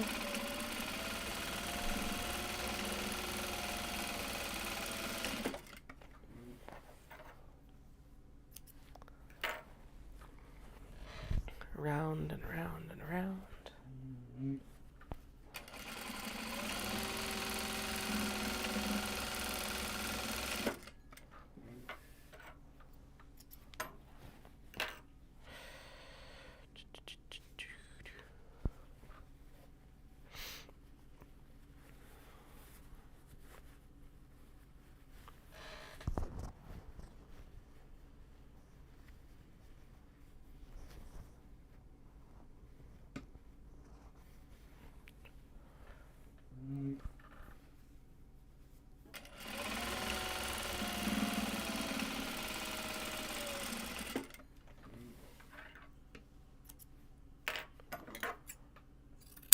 Always trim down the handles when they're a little bit too high, just because otherwise you end up with a weird like pokey bit on the exterior. And it just does not look, it's not aesthetically pleasing. So yes, this pokes out a little bit while I'm sewing it, and then we just trim it down in the cases where it needs to be trimmed down.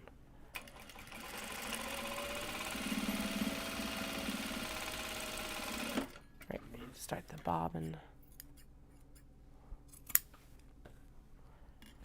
Again, I'll start it here.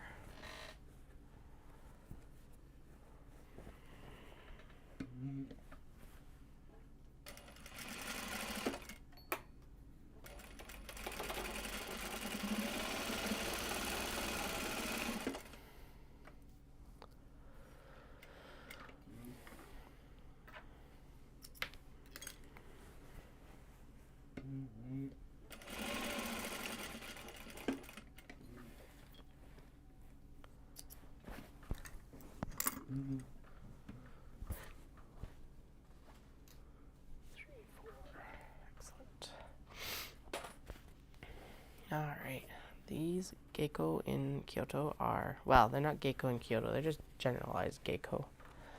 But they are gorgeous. Actually, I guess they're Maiko because they've got the big obi, fancy obi.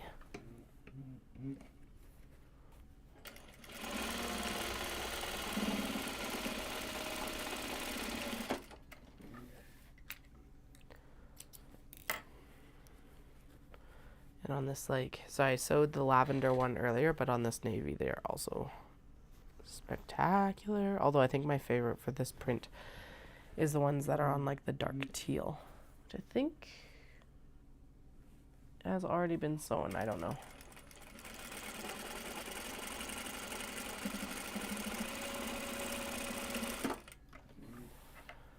There we go. Now, did we already put a tag in? It doesn't look like it, but we'll double check. No, no tag. Okay, so we'll put it in this side so don't forget.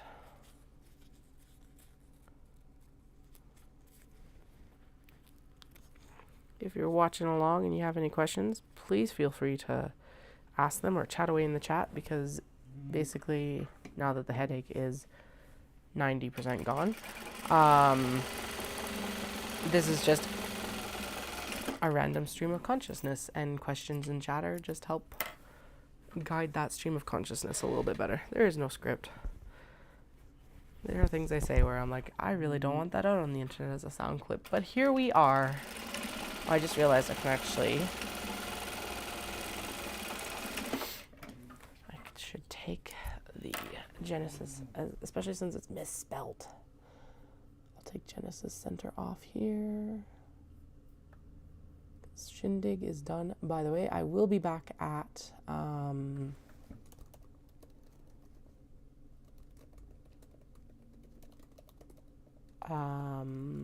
the fall event if they will have me, because that was a spectacular one, and it's October 19th, and so that's a really good timing for it as well, since Knit City is in August.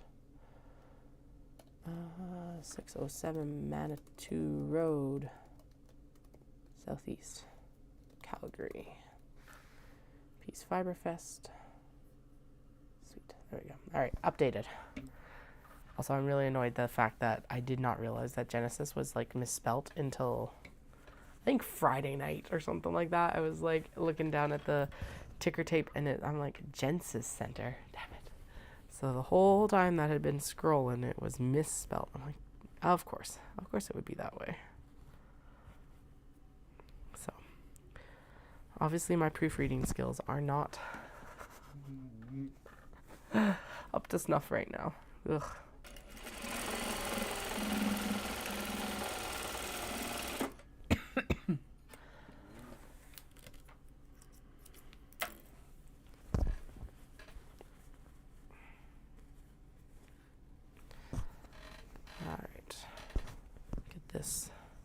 Handle in. Get the last of the interior seams done, and I have 11 bags left to do the interior seams on. There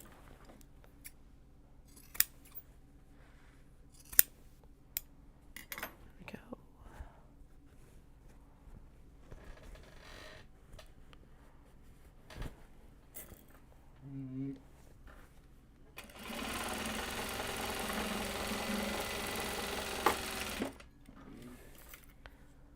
There's the other bobbin wound up again.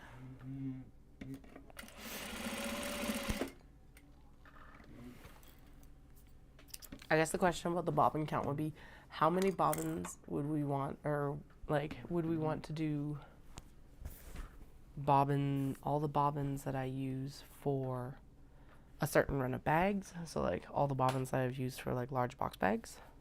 That would be kind of funny. Or like, would we want it to be bobbins per stream? There's a couple different options. I'm gonna have to think about this, but I do think we should do a bobbin count because it does get ridiculous some days. I think it should be per bag thing. So like all the large box bags or all the Kato bags. I think it would just be funny.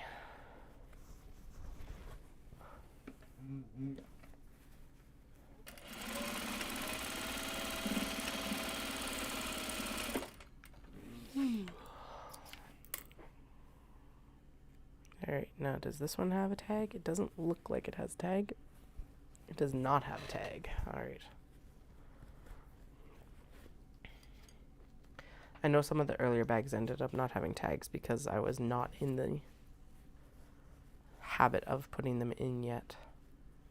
Not like I was super in the habit of putting them in the box edges either, considering how many times I've had to put them in the turning like seam.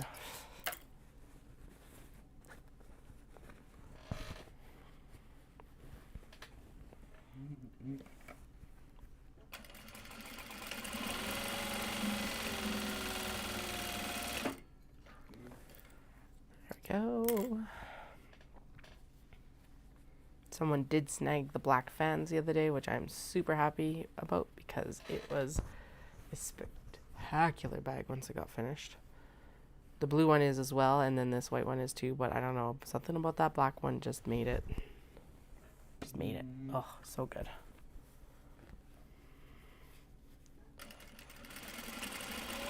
As gorgeous as these fabrics are flat, it's like sometimes they really don't shine truly until they're like in their final form, basically.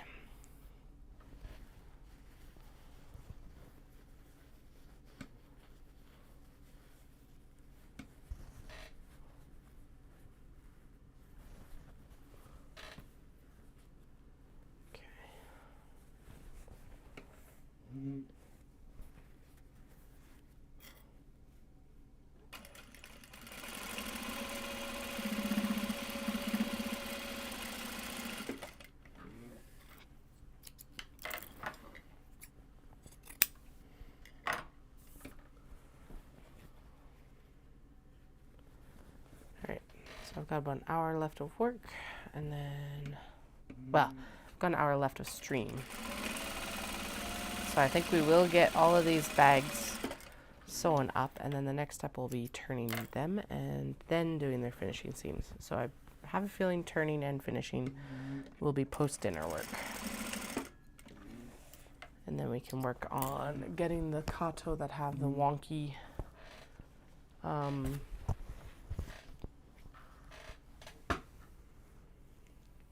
D-ring, excuse me, the wonky D-ring tabs fixed. That'll be the next thing at the sewing machine, and then we'll go in and do the cutting and the cutting of the canvas and the pockets for the Kato, because that'll be the next set of bags to do, which I know I keep repeating, but I never know who's in the stream, so it's like we're just gonna keep repeating that because that's what's happening. And it's been like an hour since I mentioned it, so why not?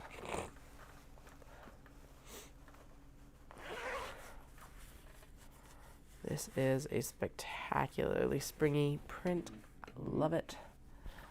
Colors are really springtime colors.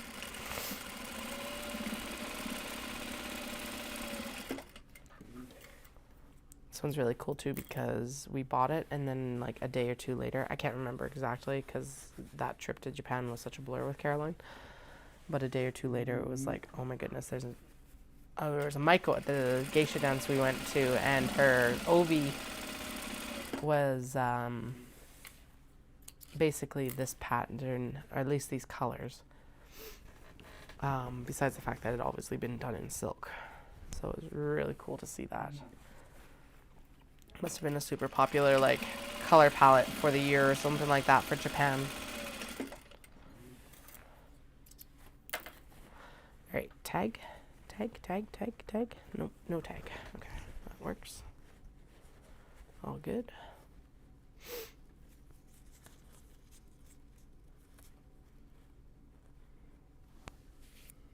Did I sew? Okay, no, I did not sew one in the other edge. I'm like, I'm pretty sure I didn't, but let's double check before sewing it in. I have 100% sewn in 2 tags. Usually if I do that, if I catch it before I turn it, I'll fix it. Otherwise sometimes 2 tags get just left in the bag.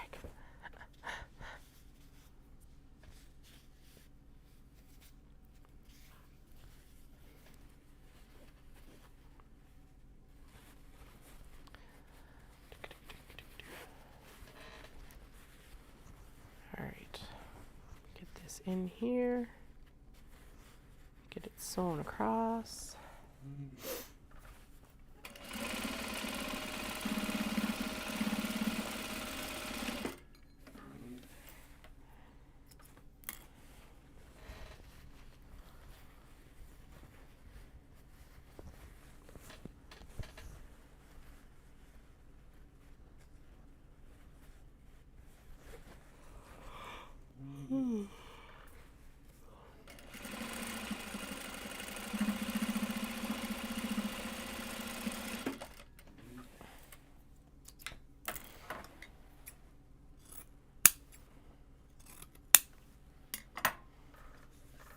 This fabric's interesting too because it's like not canvas, but it is like a medium weight cotton. So it's got a little bit different hand on it too, which is nice. It's not as like smooth as a lot of the other quilt cottons either.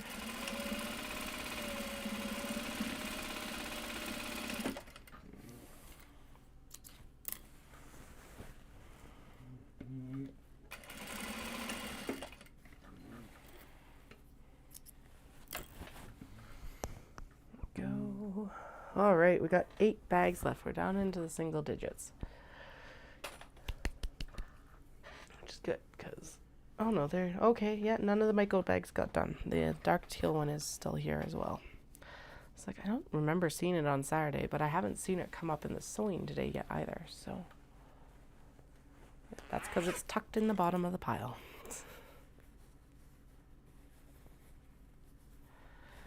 So we'll get to it today.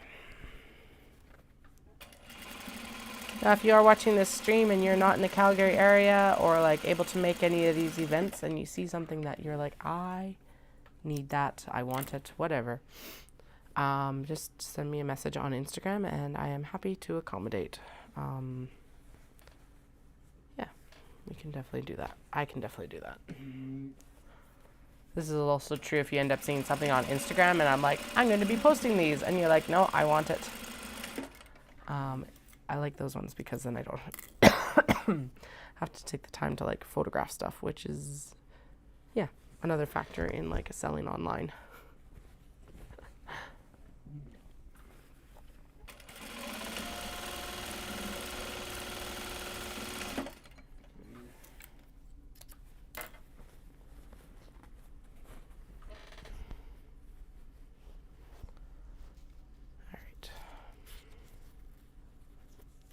Remembered I actually have to order a cake for Saturday.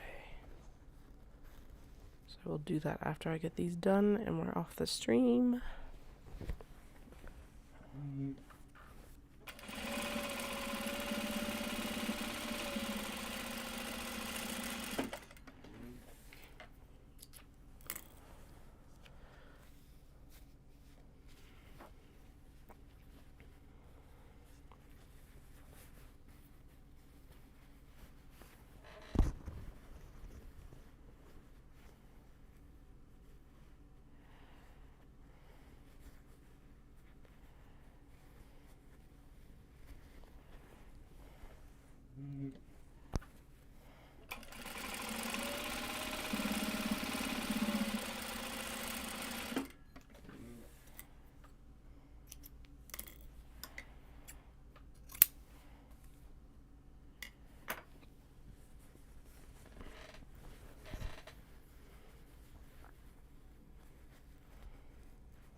7. Why that's exciting is this is like the last pile basically. So this time usually I split them up into like piles of 5. This time I split them up into piles of 10. I don't know why. It just made sense at the time. 4, 5, 6, 7. Oh, that's a lie. There's 8 left. But being down into the single digits is super exciting. And I think probably I'll be able to achieve getting all the interior seams done, which is the big one, is getting all the interior seams done.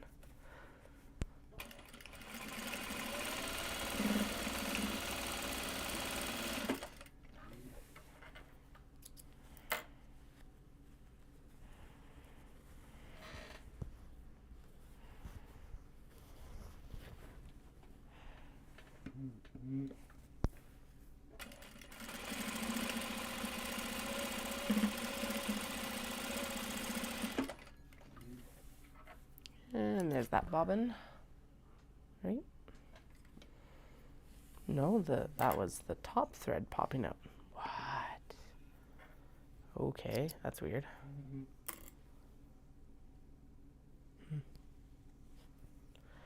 Weird.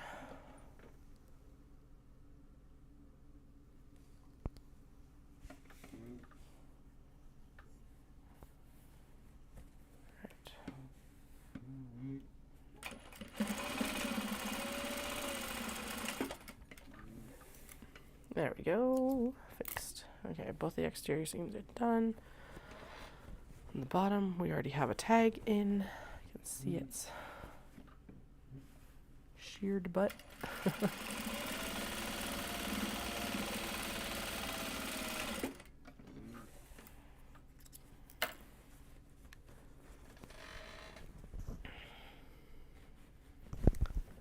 And we'll work through getting these done.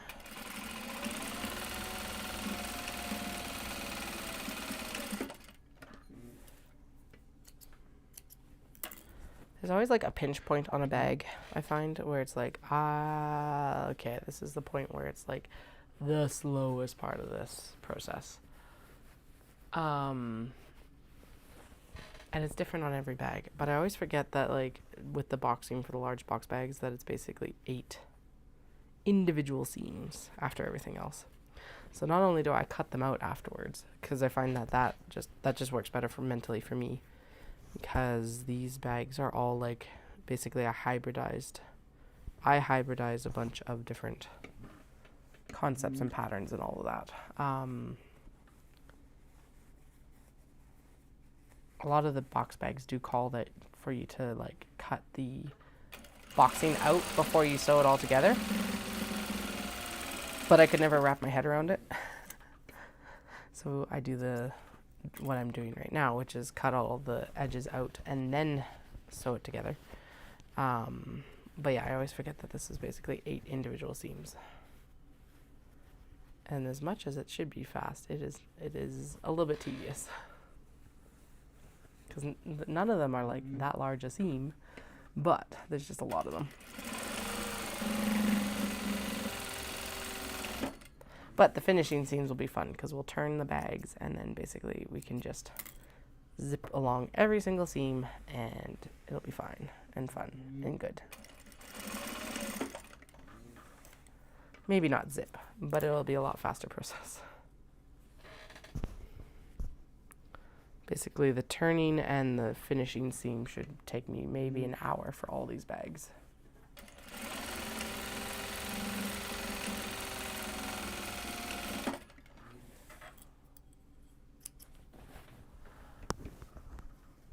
Alright, now we're down to 7.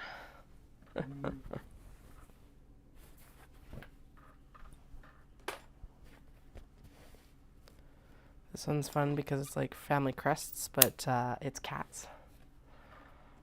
And they've amalgamated like a paw print into the actual kanji for cat on some of these. I'll show it to you when I get it. Well, I can kind of show it here. So cat is basically, it's a rice field under grass.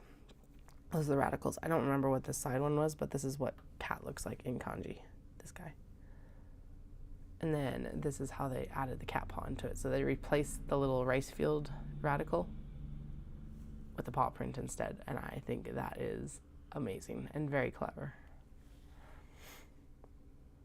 And then what's the other one that they did? Oh yeah, cat replaced the radical for, so this one here, this little like person one right here beside the grass rice field. It actually gets replaced with a cat here in some places, which is just feels like a very cat thing to do anyway, is them like hanging out where they shouldn't be. Plus the colors of this one are just so good. So good.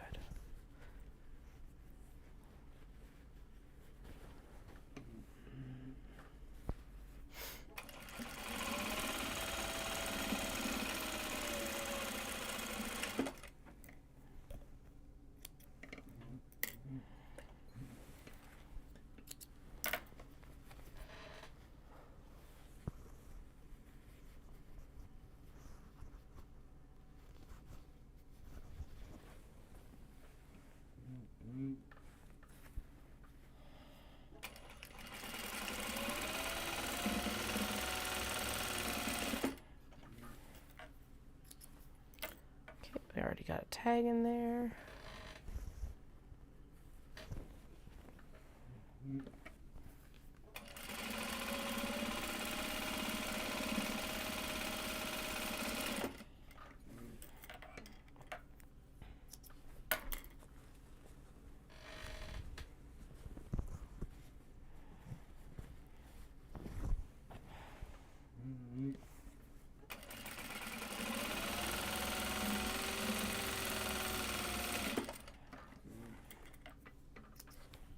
Go, and then we'll turn it around here.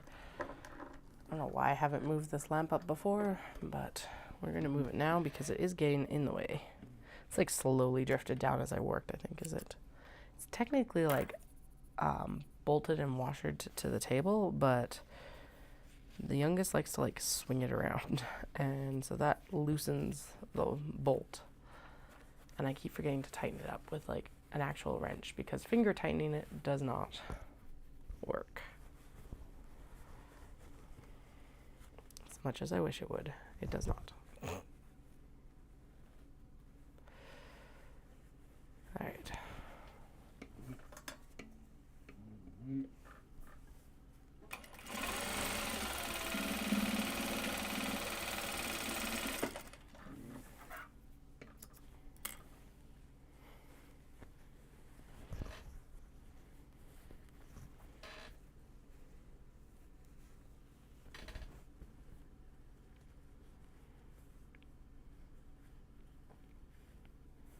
Oh yeah, and then there's like a yin-yang cat in here as well. That's very adorable. I'm just looking at it on the back of the handle here. It's not going to make the cut for the handle for the bag, but it's definitely on the bag. So I'll show you here before I cut it off. But it's a little yin-yang cat, which is adorable. And it's getting cut off. Bye!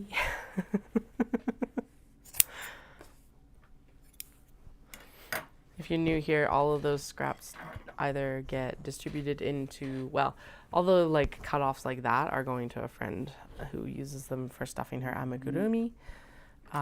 She also at this point gets all the like interior cuts-offs, or she did. I don't know if she's going to need more after this show season or not. But then I keep the Japanese squares and stuff like the squares that I cut out of the exteriors. And I'm thinking we're going to use them to make some cat pouches, because I've got a really cute little cat pouch pattern, but I haven't taken action on yet. So again, so many ideas and so little time. And if you're saying, Katie, then why did you cut 100 exterior fabrics? It's because I can. It was also a little bit of like, if I make all these decisions now, I don't run into like as much decision fatigue when I just need to keep my head down working. So all the other fun stuff can happen later. Actually, I'll probably make some of the cat head ones for the Kimono festival. Oh, a Kimono cat one would be, or like a obi cat would be gorgeous. So yeah, I'll take a look at the pattern and just make sure I've got all the supplies that I need for it.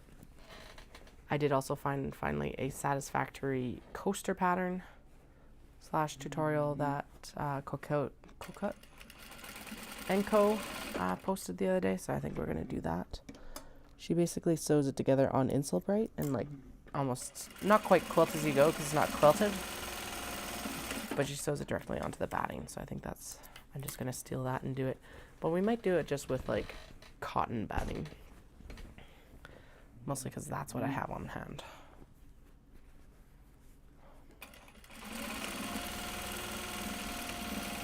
And then I just have to remember to not be particular. So it'll basically be like crazy quilting because otherwise I get analysis paralysis. So we'll just put everything in a bin and I'll just grab it and we'll just sew it because yeah, otherwise I never do it because I'm always second guessing stuff going together.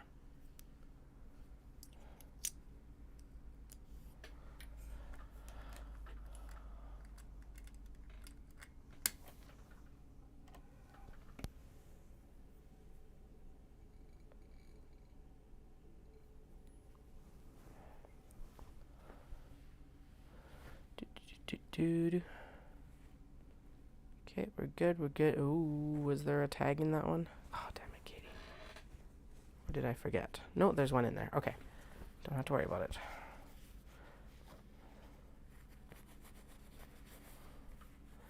I have been resisting fusible interfacing since I started making bags, and now that I'm like using fusible interfacing versus non-fusible interfacing, most of the switch had to happen because of cost. But we're not going back to non-fusible interfacing because yeah, it is so much easier to sew the actual product with the fusible interfacing on it.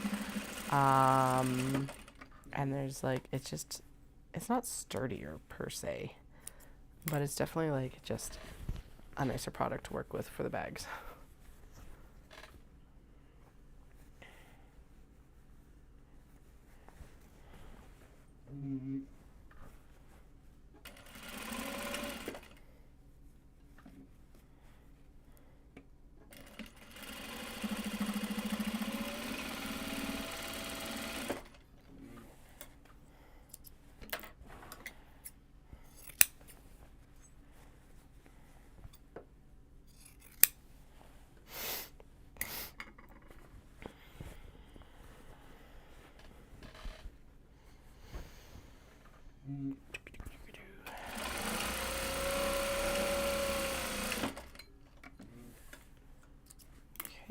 And then what I'm always doing here on this one that doesn't actually get closed is basically I just add some back stitching right on the seam line so that when it's turning, it's not pulling that seam out. Or at least that's the hope and dream, is that it doesn't pull the seam out.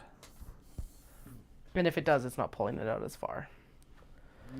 4 bags left. And then obviously all the other work of turning and finishing, but whatever, we're going to ignore that fact for a little bit and just celebrate the fact that we're nearly done this step.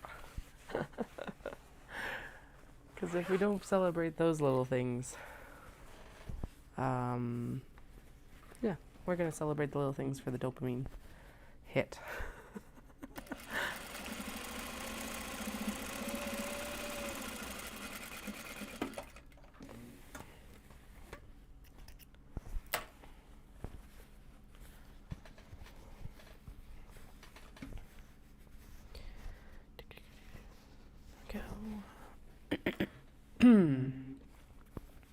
Right. The bobbin. Again.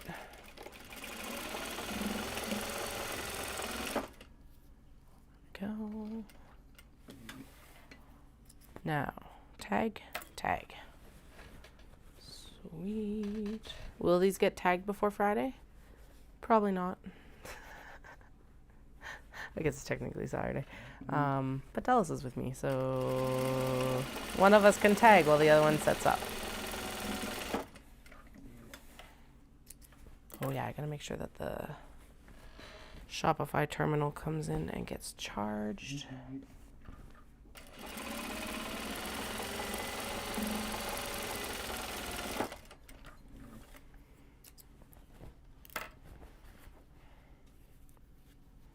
That is like almost perfectly placed snow globe, because basically that'll be almost the middle of the handle, just off center basically. I open up the zipper, and this is not the closed end. It is not the closed end. Good.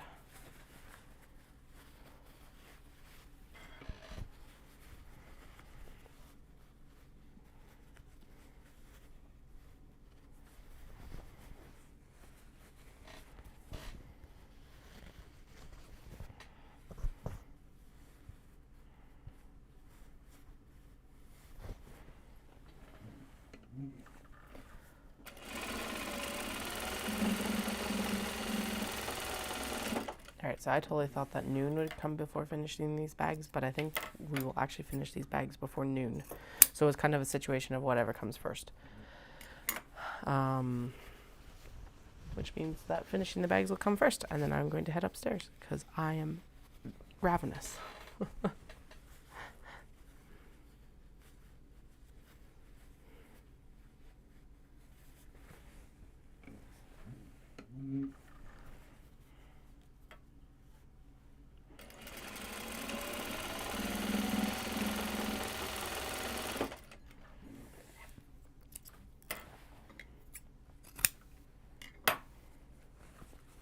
And then, like I said, I'll be back on post dinner time. So probably around 6:30, 7 o'clock Mountain Daylight Time. Need a frame of reference. The current time here is 11:30 in the morning.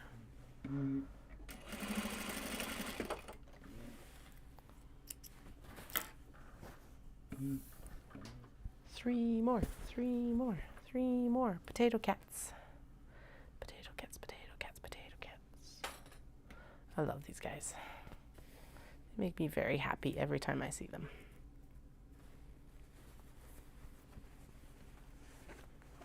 Just remembered that I do want to try a different wallet pattern as well, with some like zipper. So that'll be something that we experiment with in May as well for the kimono market. I don't think it would actually work as a kimono wallet. I don't know, it might. Then I need to decide if I want to keep the metal tags or move to something different.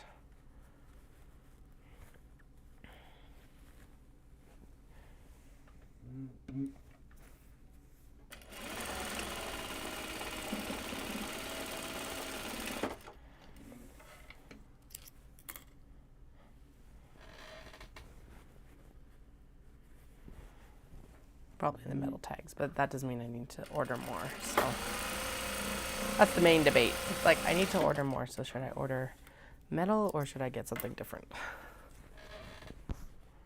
It's always debates.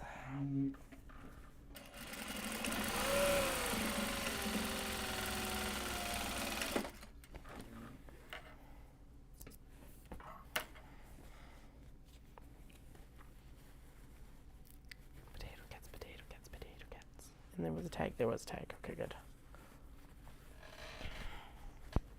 My youngest saw this pattern and they were like, "What's this?" And I'm like, "It's potato cats." And they're like, "Potato cats?" It was adorable.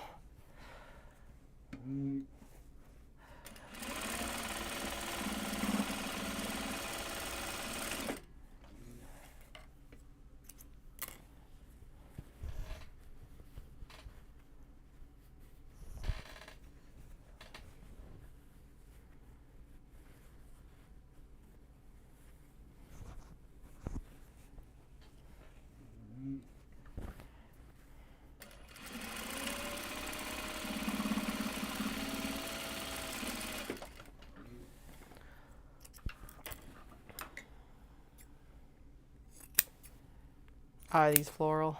No, but that's okay. They're cats. Cats count too.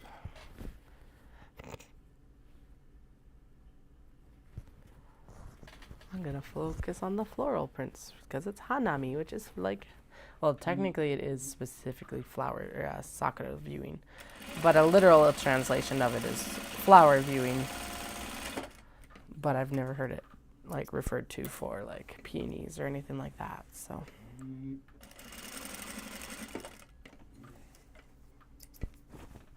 All right, last two. This is the pentultimate bag. This is my favorite colorway of this print, personally.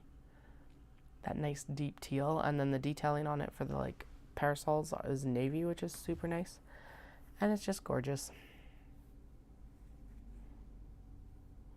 I really like it. It's a really large format print, though. It's like these guys are like almost about 7 inches tall, which is nuts, right? What is? Yeah, so from my thumb to the tip of my index finger is like 7, and if I stretch, it's 7.5. Yeah, so this fully is 7.5. So they're about 6 3/4, 6 inches tall. Actually, I wonder if that's like similar. Okay, I have to test that out now, because it's like when you're knitting toe-up socks or top-down even, typically the length of your foot from your heel is like the length of your hand from your palm. So you take this length, and that is your foot size, and then this is your heel, basically. It's like this is your heel, the wrist. So that measurement doesn't include the heel. So if you knit the sock to the length of your hand, then you can knit the heel. If you're not doing an afterthought, blah blah blah blah blah blah blah. Now I wonder though, if like you were to use that, if that looks like it is the same measurement. Huh. I don't know if that works for everyone, but like it is close enough for me that I could do that for my socks, I think. Okay, I gotta try one more thing. Yeah, it's like 7.5 inches. Although, well, I guess mine would be 7 1/4 or something like that. I think I need for a foot length, so maybe not. How long is my hand? All right, we're just experimenting with stuff now. My hand is 7 1/4. Yeah, that sounds right for what I was thinking I needed to do for the next few socks. This works for like short row afterthought style heels, not for like, I don't know about for heel and gusset or anything like that, but it's just a generalized, this is what you do. If you need like a measurement hack. Although my feet have grown since pregnancy, in postpartum in particular. So I wonder if I'm gonna knit the pair of socks that I'm working on to the length of that measurement, the 7.5 instead of the 7 1/4. And see if that solves some of the issues, because the problem is that I also have a high instep.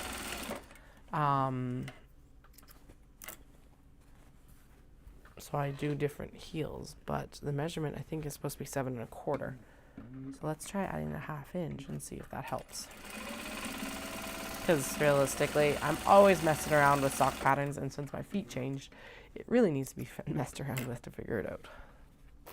The high arch throws like this curveball into it that it's just like, okay. But if you have if you knit socks or make your own socks or anything, and you find that you do have a tight spot over your like front of your foot at the bend, you could have high arches. Just as a heads up, because I never thought I had high arches until suddenly someone was talking about it. And I was like, wait, that would explain a lot. So it's like those throwaway lines sometimes that just like solve an issue you didn't even really know you were having necessarily. So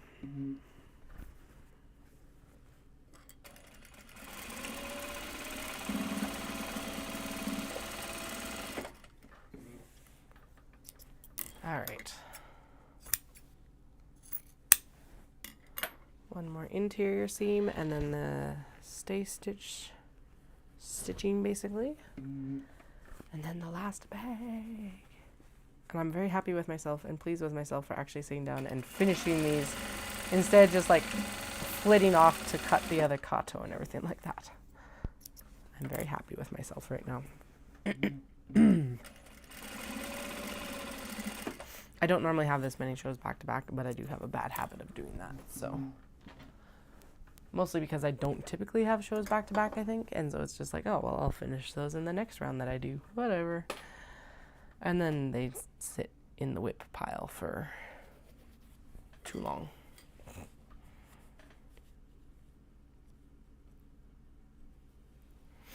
Not like I don't still have a bunch of whips sitting around, but at least these aren't adding to them.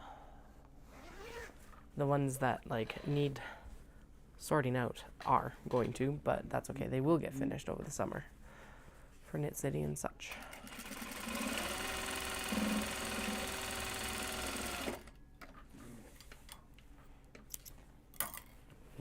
That's what I'm going to do. So I'm just realizing with like how people dug through bins for Shindig,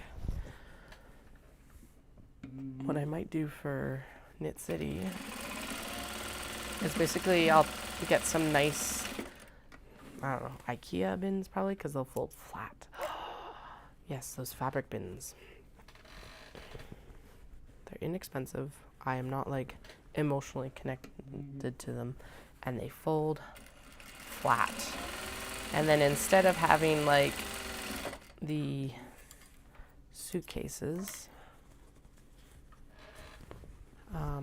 be tucked under the tables, all the spare stock can go in those bins, and then people can just dig through them.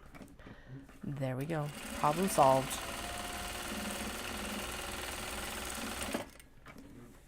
Because I always bring all my stock, but sometimes I don't have space for all the stock, so the stock has to end up going in like the suitcases, and the suitcases go under the table, but then people don't see the stock. And if you don't see the stock, how are you supposed to sell it?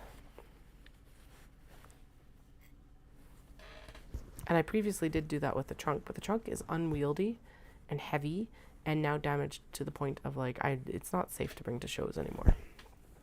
Well, at least to display stuff in, because there's like the metal inside has gotten damaged, and so it like is crooked and scrapey. So it's really good for carrying other stuff, but like I can do a different bin to carry that stuff that will hold up. I also don't have to worry about lids falling on fingers with the IKEA bins. Yeah, okay, well that was a good problem solving light bulb for a moment. Now I'll just have to see what kind of bins IKEA has. This might be implemented for Peace Fibre Festival. It may not. Definitely by the time of Knit City.